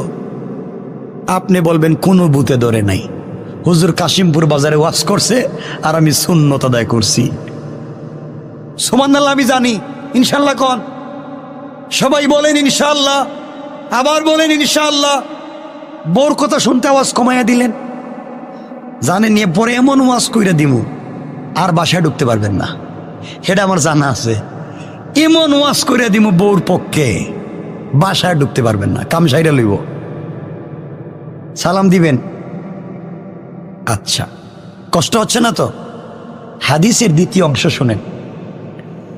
হাদিসের দ্বিতীয় অংশ হলো, শুনেন, মাঝে মাঝে মাঝে মাঝে গড়ে গেলে নিজের হাত দিয়া নিজের স্ত্রীকে নিজের হাত দিয়া মুখে উঠাইয়া খাওয়াইয়া দিয়েন। কি কয়? কি কইতাছে? আল্লাহ, এটা বুঝলাম না। মানে ভালোবাসা বেশি হয়ে যাইতেছে। আমার রাসূল বিশ্ব নবী আম্মা জান আয়েশাকে নিজের কুলে বসাইয়া নিজের হাতে মুখে উঠাইয়া খাওয়াইয়া দিতেন। আশেক রাসূল দাবি করো, নবীজিরে মসজিদে ইমাম মানো। আমি তো ওয়াজের আগেই বলছি, মসজিদে যেমন মানো পরিবারেও মানা লাগবে। তো নবীজি যা করছেন আপনার তো তা করা লাগবে, ঠিক কিনা? আম্মা জান আয়েশাকে মাঝে মাঝে মুখে উঠে রাসূল খাওয়াইতেন। আপনারা খাওয়াইবেন তো নিজের স্ত্রীরে? না, বুঝতেছি না এরা অবস্থাটা এমন খারাপ করে। মাঝে মাঝে নিজের স্ত্রীরে খাওয়াইবেন নি? কথা কয় না কেরে? বাবা হাসতেছেন কেন আপনারা? মুরব্বীরা হাসতেছে। খাওয়াইবেন তো? আরে আপনাদের আওয়াজে আমার সন্দেহ হইতেছে, আপনাদের আওয়াজে আমার সন্দেহ হইতেছে যে কাশিমপুরের মানুষ জিন্দেগিতে নিজের হাত দিয়া নিজের স্ত্রীরা খাওয়াইতে পারতো না, এরা মুখে উঠাইয়া খাওয়াইতে পারবে পাশের বাড়ির পাবিরে, ঠিক কিনা? এটা কইছে ঠিক। কত খারাপের খারাপ চিন্তা করেন, চিন্তা করছেননি? এরে ওয়াজ করে লাভ কেতা? নিজের বউরে কইলাম খাওয়াইতো না, ভাবিরে খাওয়াইতো কই ঠিক। ওরে আল্লাহর খারাপ রে। তো ওয়াজ করে কোনো লাভ হইতেছে না দেখতেছি। মহিলারা কি এলাকায় আছে? কোনটা? এটিতে বলতেছি, কথা শোনেন না? এটাই তো বলতেছি। স্ত্রীকে মাঝে মাঝে খাওয়াইন, ভালোবাসা তৈরি হবে। স্বামী স্ত্রীতে যদি ভালোবাসা তৈরি হয়, আমার রসুলের ঘরে টাকা পয়সা ছিল না, মাসের পর মাস ঘরের চুলে আগুন জ্বলতো না, টাকা পয়সা ছিল না, কিন্তু আমার রসুলের ঘরে প্রেম, মোহব্বত আর ভালোবাসা ছিল। এই জন্য খাদিজা আর বিশ্বনবী তাদের ঘর থেকে জন্ম নিয়েছেন সাইয়্যিদাতুন নিসাই আহলিল জান্নাহ, হযরতে ফাতেমা। আল্লাহু আকবার। আর তোমার আমার ঘরে টাকা আছে, পয়সা আছে, প্রেম মোহব্বত আর ভালোবাসা নাই। এই জন্য তোমার আমার ঘর থেকে জন্ম নেই ইয়াবা বাবা, তালা বাবা, সালা বাবা, ল্যাংটা বাবা, বল্টু মিয়া, এগুলি বাইর হইতেছে। এজন্য পরিবারকে সুন্দর করবেন তো ইনশাল্লাহ? বলেন না ইনশাল্লাহ? আমি কি বানাইয়া বলতেছি? তাহলে হাদিস শোনেন। 11টার উপরে হয়ে যাইতেছে গা, 1.5 ঘন্টা হয়ে গেছে আর কিতা।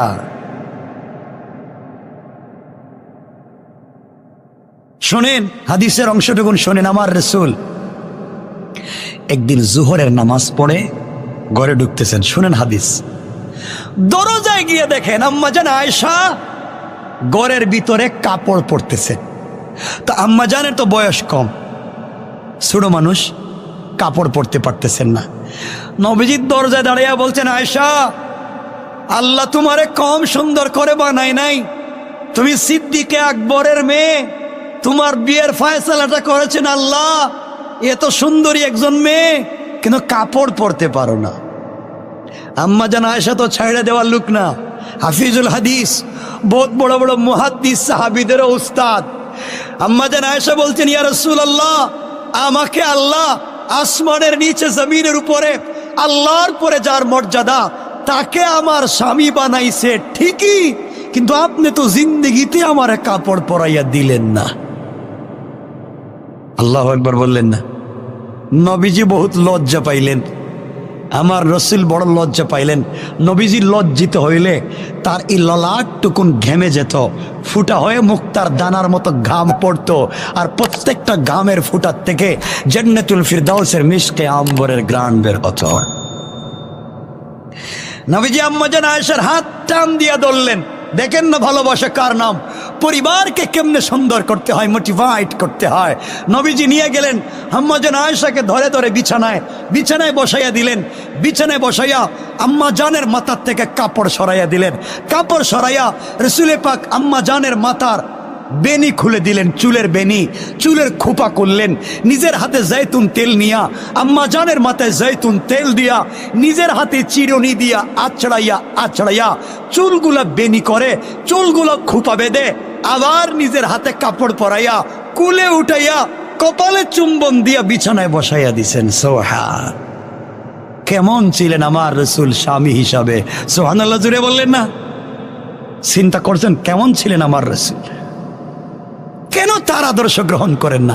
আজকালকে তো বাংলা পাওয়া যায়, শামাইলে তিরমিজি, এখন মার্কেটে বাংলা আছে শামাইলে তিরমিজি, যেখান থেকে হাদিসটা বলতেছি বাংলা আছে।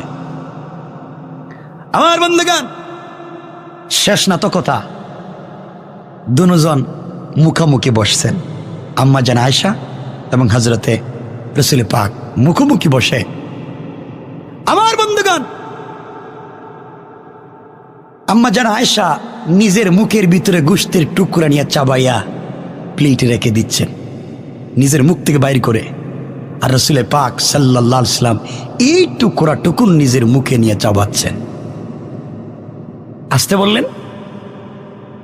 আম্মাজান আয়েশা গ্লাসের যেই জায়গায় ঠোঁট লাগিয়ে পানি পান করছেন, তোমার রাসূল ওই জায়গায় ঠোঁট লাগিয়ে পানি পান করছেন। এ ওয়াজ শোনার পরে এই এলাকার কোনো বউ যদি, স্ত্রী যদি গোশতের টুকরো একটা মুখের ভিতরে নিয়ে চাবাইয়া মুখ থেকে বাইর কইরা আপনার হাতে দিয়া কয় স্বামী এটা খাও, তাহলে অবস্থাটা কি হইতে পারে? এটা আমার এখন ডাইরেক্ট অ্যাকশন মানে কি? তা খাইবেন না? কে কয় যে বউর সাথে সারা জিন্দগি কাটাইলো হেরেরা কি ঘৃণা করে? চিন্তা করেন।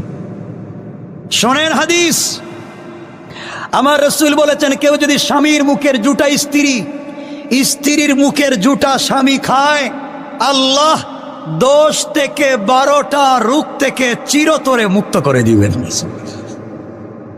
কেন খাবেন না? খাবেন তো? একটু কন্যা ইনশাল্লাহ। তাহলে আজকে যদি এলাকার কোন স্ত্রী এক টুকরা গোশতের টুকরা আপনার মুখ থেকে বাইর করে আপনাদের হাতে দিয়া কই খাও, তাহলে আপনাদের অবস্থায় আমার মনে হইতাছে আপনারা থাপড়াইয়া সব দাঁত ফালাই দিবেন, ঠিক কিনা? ঠিক কইতেছে এটাও তো। মার্ডার কেসের আসামি হিসেবে দেখতেছি, ওয়াজ করে তো বিপদ হয়ে যেতেছে এখানে। এটাও কইতেছে ঠিক। এরা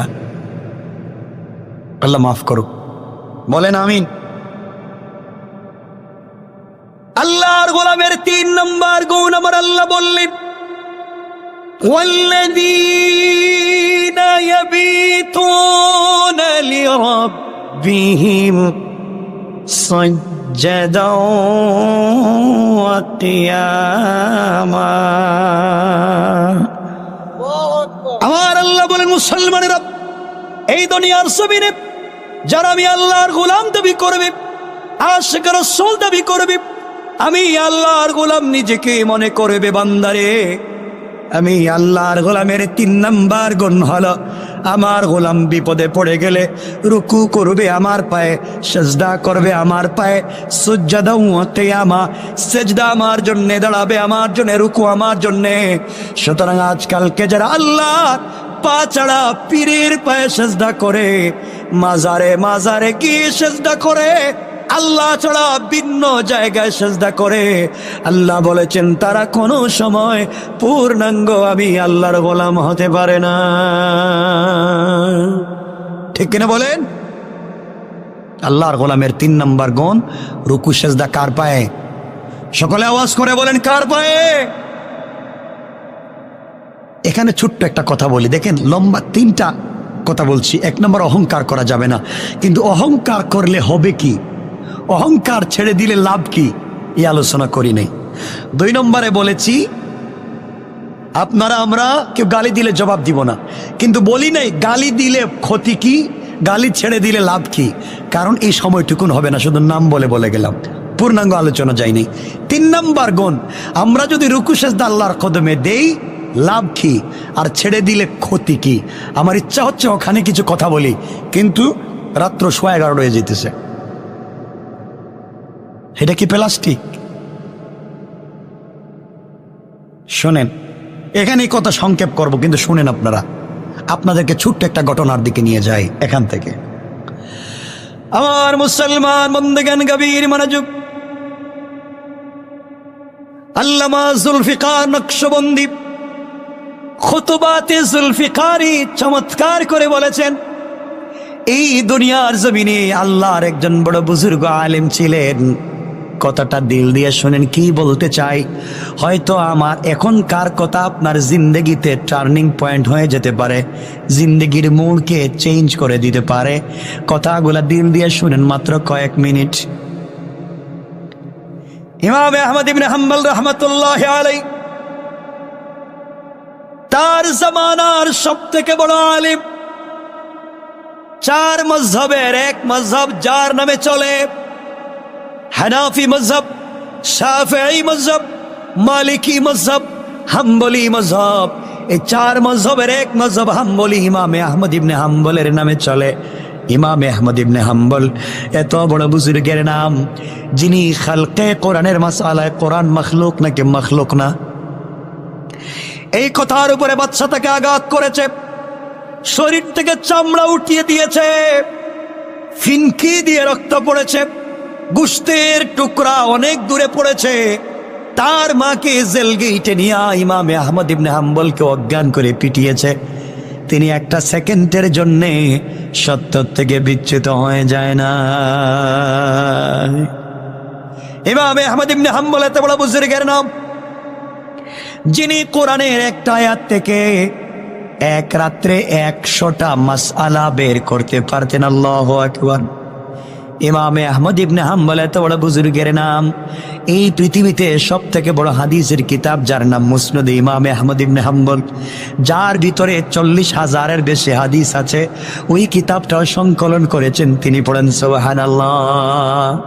ইমাম আহমদ ইবনে হাম্বল এত বড় মুহাদ্দিস, যার সিনার ভিতরে লক্ষ লক্ষ হাদিসকে আল্লাহ তাআলা হেফাজত করেছেন। কোন সুবহানাল্লাহ। ইমাম আহমদ ইবনে হাম্বল এত বড় বুজুর্গের নাম, যিনি আল্লাহর রাসূলকে 100 বারের বেশি স্বপ্নে দেখেছে। আল্লাহু আকবার বলেন। কত বড় বুজুর্গ চিন্তা করতেছে, তার জিন্দেগির থেকে ছোট্ট কথা বলছে। আমার বন্ধুগণ, ইমাম আহমদ ইবনে হাম্বল রাহমাতুল্লাহ আলাইহি এত বড় মুস্ত বড় বুজুর্গ আলেম, তার জামানার সব থেকে বড় আলেম। তাকে যদি কেউ বলতো 1000 মাইল দূরে গেলে নবীজির মুখের একটা হাদিস একজনের কাছে সংরক্ষিত আছে, 1000 মাইল দূরে যেতে রাজি। তার জিন্দেগির পণ আর প্রতিজ্ঞা ছিল শুধু হাদিস মুখস্থ করা, হাদিস অন্বেষণ করা। একদিন সকালবেলা ঘর থেকে বের হলেন, দ্বীনের দাওয়াতের জন্য ঘর থেকে বের হয়েছেন, হাদিস সংগ্রহের জন্য ঘর থেকে বের হলেন। বৃদ্ধ মানুষ, কনকনে শীত, রিমঝিম বাতাস, কুয়াশা পড়ে হাঁটতে লাগলেন। হাঁটতে হাঁটতে সারাদিন চলে গেল, সন্ধ্যা হয়ে গিয়েছে। এমন একটা এলাকায় পৌঁছে গিয়েছেন যে এলাকা থেকে তিনি যদি আবার ফেরত সফর করেন নিজের গ্রামে আসতে পারবেন না, নিজের মহল্লায় নিজের এলাকায় আসতে পারবেন না। সারা রাত শেষ হয়ে যাবে, সকাল হয়ে যাবে, সফর করে আসতে পারবেন না, কারণ কনকনে শীত, অন্ধকার। এই জন্য ইমাম আহমদ ইবনে হাম্বল রাহমাতুল্লাহ আলাইহি সিদ্ধান্ত নিলেন। ইমাম আহমদ ইবনে হাম্বল রাহমাতুল্লাহ আলাইহি সিদ্ধান্ত নিয়েছেন, যে এলাকায় গেলেন এই এলাকার একটা মসজিদে মাগরিবের সালাত তিনি আদায় করবেন, এই মসজিদে ইশার সালাত তিনি আদায় করবেন, এই মসজিদে তিনি ইশার সালাত পড়ে ফজরের সালাতের মুসল্লি হবেন। অর্থ হলো তিনি মসজিদে থেকে যেতে চান, সকাল হয়ে গেলে ফজরের নামাজ পড়ে আবার তিনি সফর করবেন, কারণ রাত্রবেলা হাঁটতে পারবেন না। বৃদ্ধ মানুষ, কনকনে শীত আর ঠান্ডা, কোথায় যাবে? ইমাম আহমদ ইবনে হাম্বল রাহমাতুল্লাহ আলাইহি একটা মসজিদে মাগরিবের সালাত আদায় করলেন। মাগরিবের নামাজ পড়ে মসজিদের কর্নারে বসে বসে ইবাদত করতে লাগলেন, আল্লাহর নামে তাসবিহ পড়তে লাগলেন, জিকির করতে লাগলেন। এইভাবে ঈশার সময় হয়ে গেল। ঈশার নামাজ তিনি মসজিদে আদায় করে আবার তিনি মসজিদের কর্নারে ইবাদতে লেগে গেলেন। আমার বন্ধুগণ, দীর্ঘক্ষণ চলে গেল। ইমাম আহমদ ইবনে হাম্বল রাহমাতুল্লাহ আলাইহি মসজিদ থেকে বের হয়ে যায় না। এদিকে মসজিদ থেকে সকল মুসল্লিরা চলে গিয়েছে, মসজিদে আর কোনো মুসল্লি নাই। দীর্ঘ কয়েক ঘন্টা হয়ে গেল, তিনি বের হয়ে যায় না। এমন সময় মসজিদের স্টাফ, মসজিদের মুসল্লি অথবা মসজিদ কমিটির যে কেউ ইমাম আহমদ ইবনে হাম্বলকে চিনে না গিয়ে বলছে, আঙ্কেল, কে আপনি? আপনার বাড়ি কোথায়? আপনাকে তো চিনলাম না। আমাদের মসজিদে বসে আছেন, আপনি কেন চলে যান না? দীর্ঘক্ষণ হয়ে গেল, আপনি কেন যান না? মসজিদ লাগিয়ে দিতে চাই। ইমামে আহমদ ইবনে হাম্বল বললেন, বাবা, আমি একজন পথিক মুসাফির, আমার বাড়ি এলাকায় না, অনেক দূর থেকে আমি এসেছি। সফর করতে করতে ক্লান্ত পরিশ্রান্ত হয়ে গিয়েছি, আমি কাউকে চিনি না, এই জন্যে কারো বাড়িতে আমি আশ্রয় নিতে পারলাম না। রাত্রটা মসজিদে কাটাইয়া দিতে চাই, সকাল হয়ে গেলে আমি আবার সফর করে আমার বাড়িতে চলে যাব। এলাকার লোক, মসজিদের স্টাফ অথবা মুসল্লি অথবা কমিটির যে কেউ বলতে লাগলো, আঙ্কেল, আমাদের মসজিদে রাত্রবেলা অপরিচিত কাউকে আমরা থাকবার অনুমতি দিতে পারি না, ইজাজত দিতে পারি না, পারমিশন দিতে পারি না। আমাদের মসজিদে রাত্রবেলা থাকবার কোনো বিধান নেই, আপনি চলে যান। তিনি বুঝাতে চাইলেন, কোথায় যাব, কার বাড়িতে যাব, আমি কাউরে চিনি না। অনেক অনুনয় বিনয় করলেন, কেউ তাকে রাখতে চাইল না, তিনিও নিজের পরিচয় দিলেন না। এক পর্যায়ে সবাই বলল, আপনি বের হবেন নাকি আমরা বের করে দেব? এক পর্যায়ে এলাকার মানুষ মিলে ইমামে আহমদ ইবনে হাম্বল, জবরদস্ত আল্লাহর ওলি, জামানার সব থেকে বড় আলেম, তাকে তার গাট্টি সহ মসজিদ থেকে বের করে দিল। ঠান্ডার সময়, অন্ধকার রাত্রবেলা, জবরদস্ত আল্লাহর ওলি, যিনি 100 বার আল্লাহ রসুলকে স্বপ্নে দেখলেন, এই লোকটা অন্ধকার রাত্রবেলা একা একা হেঁটে যায়। একটা বার তিনি নিজের পরিচয় দিলেন না, পরিচয় ওপেন করলেন না। তিনি যদি এই মসজিদে নিজের পরিচয় দিয়ে বলতেন আমি ইমামে আহমদ ইবনে হাম্বল, তাহলে এলাকার মানুষ তার কাছ থেকে বরকতার দোয়া নেওয়ার জন্য লাইন ধরে ফেলতো, হাদিয়া নিয়ে তার কদমের সামনে পড়ে থাকতো। কেউ তাকে যেতে দিত না। কার বাড়িতে নিবে, কে কান্দে করে নিবে, সবাই রাত দিন তার খিদমতে লেগে যেত। এত বড় বুজুর্গ আলিমকে তো পাওয়া স্বপ্নের ব্যাপার। এরপরেও নিজের পরিচয় দিলেন না, কেউ তাকে চিনল না, তাকে বের করে দিল, তিনি চলে গেলেন, নিজের পরিচয় দিলেন না। কত বড় ইখলাসওয়ালা! আর ওই জায়গায় যদি আমি থাকতাম, আমরা থাকতাম, বা আপনারা থাকতেন, তাইলে ঠাস করে কাঠ বের করে দিয়ে বলতাম দেখেন তো আমাকে চিনেননি, সারা দুনিয়ার মানুষ আমাকে চিনে, আপনারা চিনলেন না, মসজিদ থেকে বের করে দিলেন। এই যে দেখেন কার্ড, আমার নাম বল্টু মিয়া। কথা কন নাকি? আমাকে সারা দুনিয়ার মানুষ চিনে, আপনারা চিনলেন না। এই বলে মানুষের কাছে পরিচয় ওপেন করতাম। কত বড় জবরদস্ত আল্লাহর বলে নিজের পরিচয় দিলেন না, কত বড় ইখলাস ওয়ালা, আমানতদার। এই জন্য হাত উঠালে তাদের দোয়া কবুল হয়ে যায়। আর আমরা 24 ঘন্টা দোয়া করি, কবুল হয় না। আমাদের ভিতরে ইখলাস নাই, আমানতদারি নাই, এই জন্য আজও আমাদের দোয়া কবুল হয় না। আমার মুসলমান বন্ধুগণ, এক পর্যায়ে ইমামে আহমদ ইবনে হাম্বল রাহমাতুল্লাহি আলাইহি চলতে লাগলেন। চলতে চলতে দীর্ঘ পথ যাওয়ার পর একটা বাজারে গেলেন। বাজারে যাওয়ার পরে দেখলেন ওই বাজারের সবগুলা দোকান বন্ধ হয়ে গিয়েছে, কোনো দোকান খোলা নাই। ইমামে আহমদ ইবনে হাম্বল রাহমাতুল্লাহি আলাইহি দেখেন লম্বা বাজার, সব দোকান বন্ধ, শীত আর ঠান্ডা। হঠাৎ তাকাইয়া দেখে বাজারের মধ্যখানে ঝুপড়ি ঘরের মতো ছোট্ট একটা দোকানে মিটমিট করে আলো জ্বলে। আস্তে আস্তে করে দোকানের পাশে পৌঁছে গেলেন। গিয়ে দেখলেন দোকানের ভিতরে একজন যুবক দাঁড়িয়ে আছে, আর দোকানের ভিতরে চুলার মধ্যে আগুন জ্বালিয়ে দিয়েছে, চুলার ভিতরে আগুন জ্বলতেছে। ইমামে আহমদ ইবনে হাম্বল চিন্তা করলেন আমি আস্তে আস্তে করে চুলার কাছাকাছি চলে যাই, আগুন পোহাতে পারবো, তাপ নিতে পারবো, শরীর থেকে ঠান্ডা কমবে। এই জন্য আস্তে আস্তে দোকানের কাছে পৌঁছে গেলেন। আর ডাক দিয়া বললেন, জওয়ান, এই বাজারের সবগুলা দোকানের দোকান বন্ধ, শুধুমাত্র কেবলমাত্র তোমার দোকান খোলা, ব্যাপারে কি জানতে চাই, কতক্ষণ খোলা রাখবা? যুবক ডাক দিয়া বলছে, আঙ্কেল আপনাকে আমি চিনলাম না, আমার এই বাজারের সবগুলা দোকানদার ফজরের পরে দোকান খুলে সন্ধ্যার সময় বন্ধ করে দেয়, আর একমাত্র কেবলমাত্র আমি দোকানদার, সন্ধ্যার পরে দোকান খুলি, ফজরের সময় বন্ধ করে দিই, সারা রাত দোকান খুলে রাখি, রাত্রবেলা কয়েক টাকার রুটি বিক্রি করি, এই জন্য আমি দোকান খোলা রাখি। ইমাম আহমদ ইবনে হাম্বল বললেন, জওয়ান রে, সারা রাত যেহেতু তুমি দোকান খোলা রাখবে, তোমার দোকানে কি সারা রাত চুলার ভিতরে আগুন জ্বলবে? যুবক বলছে, আঙ্কেল হ্যাঁ, আমার দোকানে চুলায় আগুন জ্বলবে। তাহলে কি আমি তোমার দোকানের সামনে দাঁড়িয়ে দাঁড়িয়ে রাত কাটাইয়া দিতে পারি? বৃদ্ধ মানুষ, আমার বাড়ি এলাকায় না, আমি একজন পথিক মুসাফির, এসেছিলাম কাজের কারণে, কিন্তু যেতে পারলাম না ঠান্ডার কারণে, কোথায় যাব? তোমার দোকানের সামনে কি দাঁড়িয়ে থাকা যায়? যুবক ডাক দিয়ে বলছে, আঙ্কেল আপনি আমার দোকানের সামনে দাঁড়িয়ে দাঁড়িয়ে সারা রাত কষ্ট করবেন, হতে পারে না। আপনি আমার দোকানের ভিতরে আসেন, আপনি দোকানের ভিতরে বসেন, আমি যখন ফজরের সময় দোকান বন্ধ করে দিব, আপনিও চলে যাবেন, আমিও চলে যাব। ইমাম আহমদ ইবনে হাম্বল আবারও নিজের পরিচয় দিলেন না। দোকানের ভিতরে বসতে গেলেন। দোকানের ভিতরে যাওয়ার পরে তার সামনে আজীব একটা ঘটনা পড়ল। আশ্চর্যজনক ঘটনা তার চোখের সামনে পড়েছে। জিন্দেগিতে তিনি প্রস্তুত ছিলেন না এমন ঘটনার জন্য। তাকাইয়া দেখেন, এই জওয়ান যখন রুটি তৈরি করবার জন্য খামির বানায়, যুবকটা পড়ে আস্তাগফিরুল্লাহ। যুবক যখন রুটি তৈরি করবার জন্য বল বানায় তখনও যুবক পড়ে আস্তাগফিরুল্লাহ।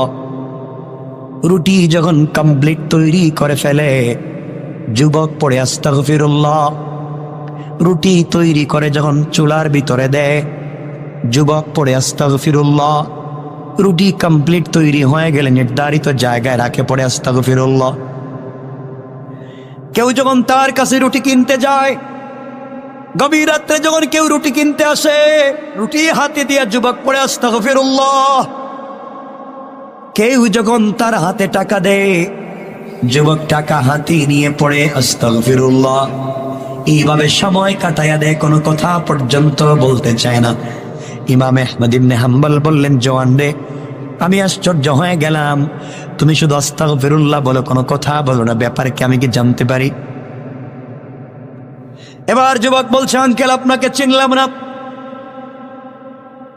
আমি কেন আস্তাগফিরুল্লাহ বলতে চাই শোনেন। আমি এই বাজারে 32টা বছর থেকে ঝুপড়ি করে দোকানদারি করি। 32টা বছর থেকে আমি আস্তাগফিরুল্লাহর জিকির করে যাই, তাসবিহ পড়ে যাই। এই জন্য আমি পড়ি আঙ্কেল, আমি যখন রুটি তৈরি করি সব রুটি কিন্তু আমি সমান করে বানাতে পারি না। কোন রুটি হালকা বড় হয়ে যায়, কোন রুটি হালকা ছোট হয়ে যায়, কোন রুটি হালকা পাতলা হয়ে যায়,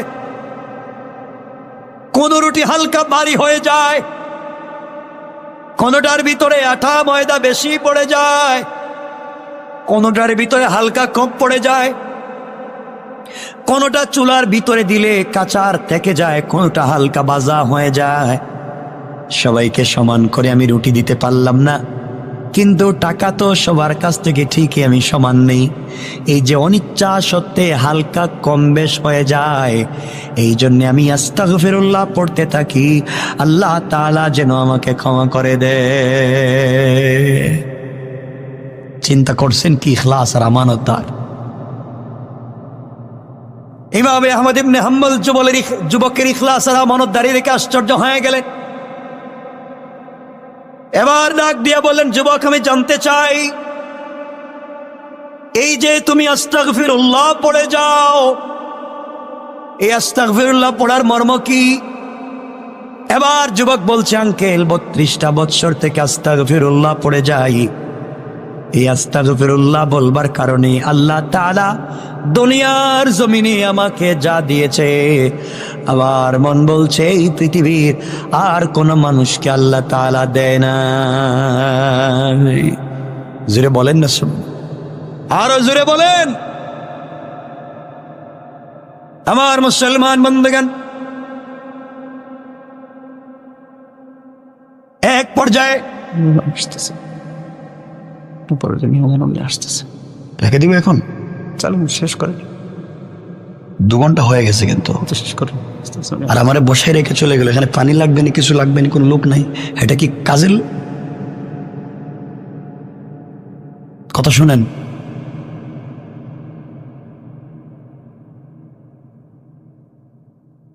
আমার মুসলমান বন্ধুগণ কথাগুলো বুঝেন, কারণ আমি যতক্ষণ কথা বলছি কথাই বলছি, আমার কথা রং ডঙ্গ পাবেন না, গান গজলও পাবেন না, এটা বুঝিও না, যা পড়ছি তাই বলতেছি।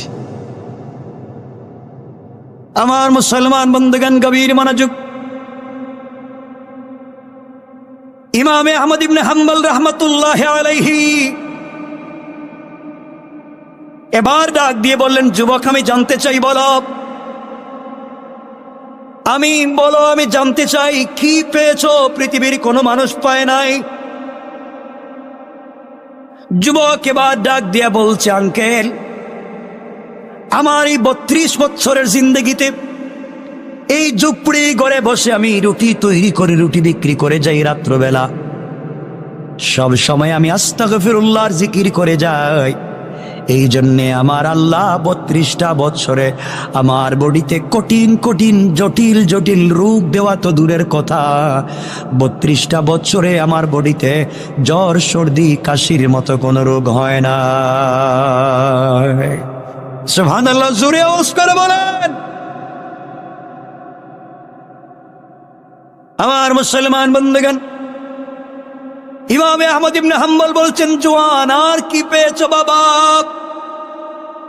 এবার যুবক ডাক দিয়ে বলছে, আঙ্কেল, আমার জিন্দগিতে আস্তাগফিরুল্লাহ বলবার কারণে আমার বয়সী কত লোক মরে গিয়েছে, পৃথিবীর জমিনে বেঁচে নাই, মরে গিয়েছে, দুনিয়ার জমিনে বেঁচে নাই, কিন্তু আস্তাগফিরুল্লাহ বলবার বরকতে আল্লাহ তাআলা এখন পর্যন্ত আমার হায়াতে বারাকা দিয়েছেন। কান সুবহানাল্লাহ।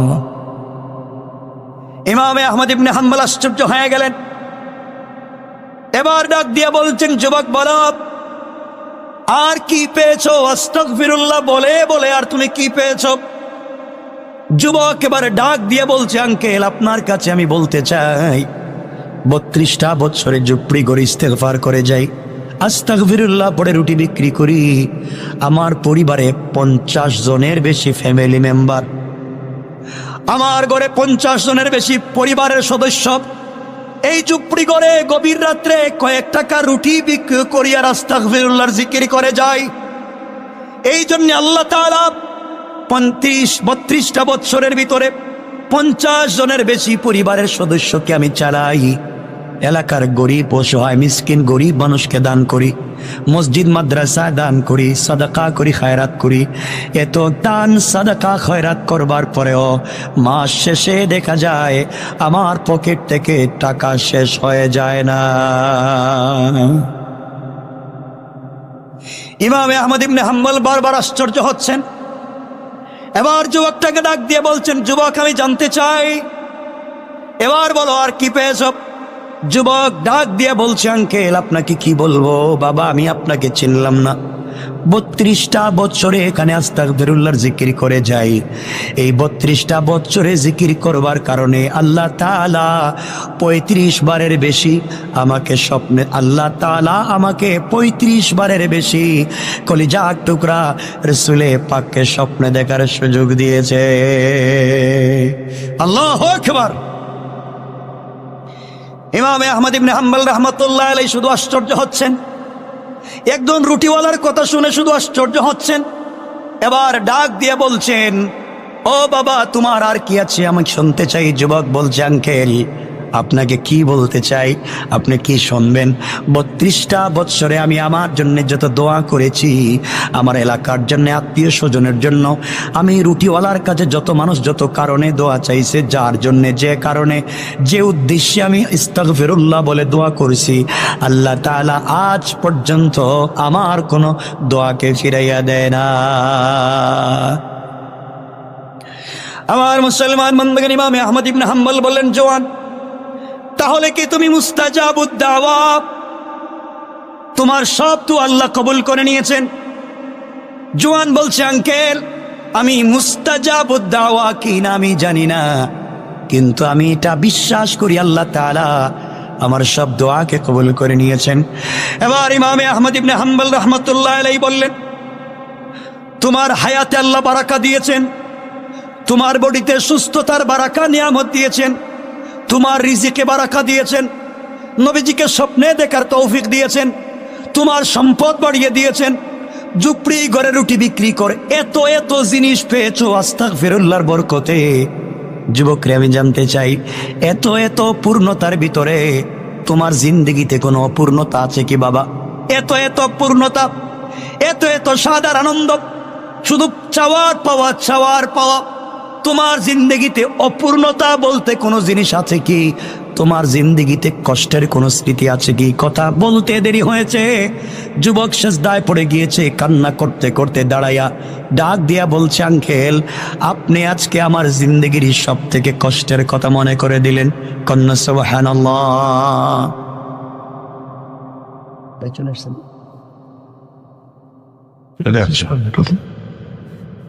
লম্বা হয়ে যাবে, দরকার নেই আর। 1 মিনিট আমি রেখে দিব, 1 মিনিট। এখানে কথা বলতে পারবেন না যে, আর চালান, রেখে দিব। মোহতারাম চলে এসেছেন। আমার মুসলমান বন্ধুগণ, যুবক ডাক দিয়া বলছে, আঙ্কেল, এবার আপনার কাছে আমি বলতে চাই, যে কথা আপনি আমাকে বলেছেন, আমার জিন্দগিতে অপূর্ণতা বলতে কিছু আছে কি? আপনি যেটা আমাকে বলতে চাইলেন, আঙ্কেল আপনাকে আমি চিনি না, অনেক কথা আপনাকে বলে ফেলেছি যা জব্দি কাউকে বলিনি। আমার জীবনে অপূর্ণতা বলতে কোনো জিনিস নাই। আল্লাহ আমার হায়াতে বারাকা দিয়েছে, আমার রিজিকে বারাকা দিয়েছে, সুস্থতার নিয়ামত দিয়েছে, সম্পদ বাড়িয়ে দিয়েছে, সব দোয়া কবুল করেছে, রাসূল পাককে স্বপ্নে দেখার তৌফিক দিয়েছে। এত এত দেওয়ার ভিতরে আমার যেটা অপূর্ণতা রয়েছে, 32টা বছর থেকে আল্লাহর কাছে ছোট্ট একটা দোয়া করি, আল্লাহ তাআলা সব দোয়াকে কবুল করেছে, কিন্তু আমার ছোট্ট ওই দোয়াটাকে কবুল করে নাই। ইমামে আহমদ ইবনে হাম্বল বললেন, বলো সব কবুল হলো, কেন তোমার ছোট্ট দোয়া কবুল হলো না? তোমার ছোট্ট দোয়াটা কি আমি জানতে চাই। যুবক কাঁদতেছে আর বলতেছে, আঙ্কেল আমি আল্লাহর কাছে বলেছি, আল্লাহ তাআলা আমি শুনেছি এই জামানার সব থেকে বড় বুজুর্গের নাম ইমামে আহমদ ইবনে হাম্বল, যিনি খালকে কোরআনের মাসালায় অটলবি চলছিলেন, যিনি মুসনাদ ইমামে আহমদ ইবনে হাম্বল সংকলন করেছেন, সবারের বেশি রাসূল পাককে স্বপ্নে দেখেছেন, আল্লাহর কাছে দোয়া করেছি, আল্লাহ তাআলা আমি এমন একজন বুজুর্গকে দেখতে চাই, এমন একজন বুজুর্গের কাছে যেতে চাই, তার সুহবতে থাকতে চাই, দোয়া নিতে চাই, ইখলাসওয়ালা আমানতওয়ালা এমন একজন বুজুর্গের কাছাকাছি আমি যেতে চাই, আমার পরিচয় করে দাও, আমি তার বাড়িতে যাব। কিন্তু 32টা বছর থেকে সব দোয়া আল্লাহ কবুল করে ছোট্ট আমার এই দোয়াটাকে কবুল করলো না। এই জন্যে আমার মনে ব্যথা, এই দোয়াটা কেন কবুল হলো না। ইমামে আহমদ ইবনে হাম্বল রাহমাতুল্লাহি আলাইহি আর নিজেকে সামলিয়ে রাখতে পারলেন না, সহ্য করতে পারলেন না, হাউমাউ করে কাঁদতে লাগলেন, আর চোখের পানি ছেড়ে দিলেন, নিজের দিকে তাকাতে লাগলেন, আর বুঝাতে চাইলেন আমি ইমামে আহমদ ইবনে হাম্বলকে, আমি তো দেখি রুটিওয়ালার দাম আল্লাহর কাছে আরো বেশি, ইজ্জত বেশি, তার সব দোয়াকে কবুল করেছে। রুটিওয়ালা ইমামে আহমদ ইবনে হাম্বলকে দেখতে চায়, দোয়া করলো, ইমামে আহমদ ইবনে হাম্বলের বাড়িতে রুটিওয়ালাকে আল্লাহ নেয় না। আল্লাহ তাআলা ইমামে আহমদ ইবনে হাম্বল রুটিওয়ালাকে বললেন, জওয়ান রে, আল্লাহ তাআলা ইমামে আহমদ ইবনে হাম্বলকে বাড়ি থেকে বের করে সারাদিন সফর করাইয়া একটা মসজিদে মাগরিবের সালাত পড়াইয়া ইমামে আহমদ ইবনে হাম্বল মসজিদে ইশার সালাত পড়লেন। সিদ্ধান্ত নিয়েছেন ফজরের সালাতই মসজিদে পড়বেন, কিন্তু আল্লাহ তাআলা তাকে মসজিদ থেকে বের করে হাঁটাইয়া হাঁটাইয়া ঠান্ডার ভিতরে বাজারে আইনা তোমার দোকানের সামনে দাঁড় করাইয়া, তোমার করুণার দয়ার কারণে তোমার দোকানের ভিতরে আনায়া, তোমার সামনে যেই মুরব্বী দাঁড়িয়ে আছে তার নাম ইমামে আহমদ ইবনে হাম্বল, তোমাকে তাকে দেখবার জন্য যাওয়া লাগবে না। আল্লাহ তাআলা ইমামে আহমদ ইবনে হাম্বলকে তোমার দরজায় পাঠাইয়া দিয়েছেন, তুমি তার কাছ থেকে দোয়ার সাহাবত আর তার কাছ থেকে দোয়া নেওয়া লাগবে না। এই মুহূর্তে ইমামে আহমদ ইবনে হাম্বল দাঁড়িয়ে গেলাম, ও রুটিওয়ালা তুমি আমার জন্য আল্লাহর কাছে দোয়া করবা। আল্লাহু আকবার। এই জায়গায় আনলাম, এতটুকুনি রাখলাম, এর পরের টুকুন আর কথা বলা যাবে না। কি বলবেন না, এখানে রাখলাম শুধু পরিচয় পর্যন্ত। সুতরাং 1 নম্বর অহংকার করা যাবে না, 2 নম্বর গালি দেওয়া যাবে না, 3 নম্বর রুকু সিজদা আল্লাহর পায়ে। আমরা যদি ঠিক মতো করে আল্লাহকে সন্তুষ্ট করতে পারি, আল্লাহ চাইলে রুটিওয়ালা চাওয়ালাকেও বড় বড় বুজুর্গদের চাইতে ইজ্জত দিতে পারেন। ঠিক আছে তো ইনশাল্লাহ। এখানে কথাটা রেখে দিলাম, আমার জন্য দোয়া চাই, আপনাদের জন্য দিল থেকে দোয়া থাকলো। সুবহান রাব্বিকা রাব্বিল ইজ্জাতি আম্মা ইয়াসিফুন ওয়া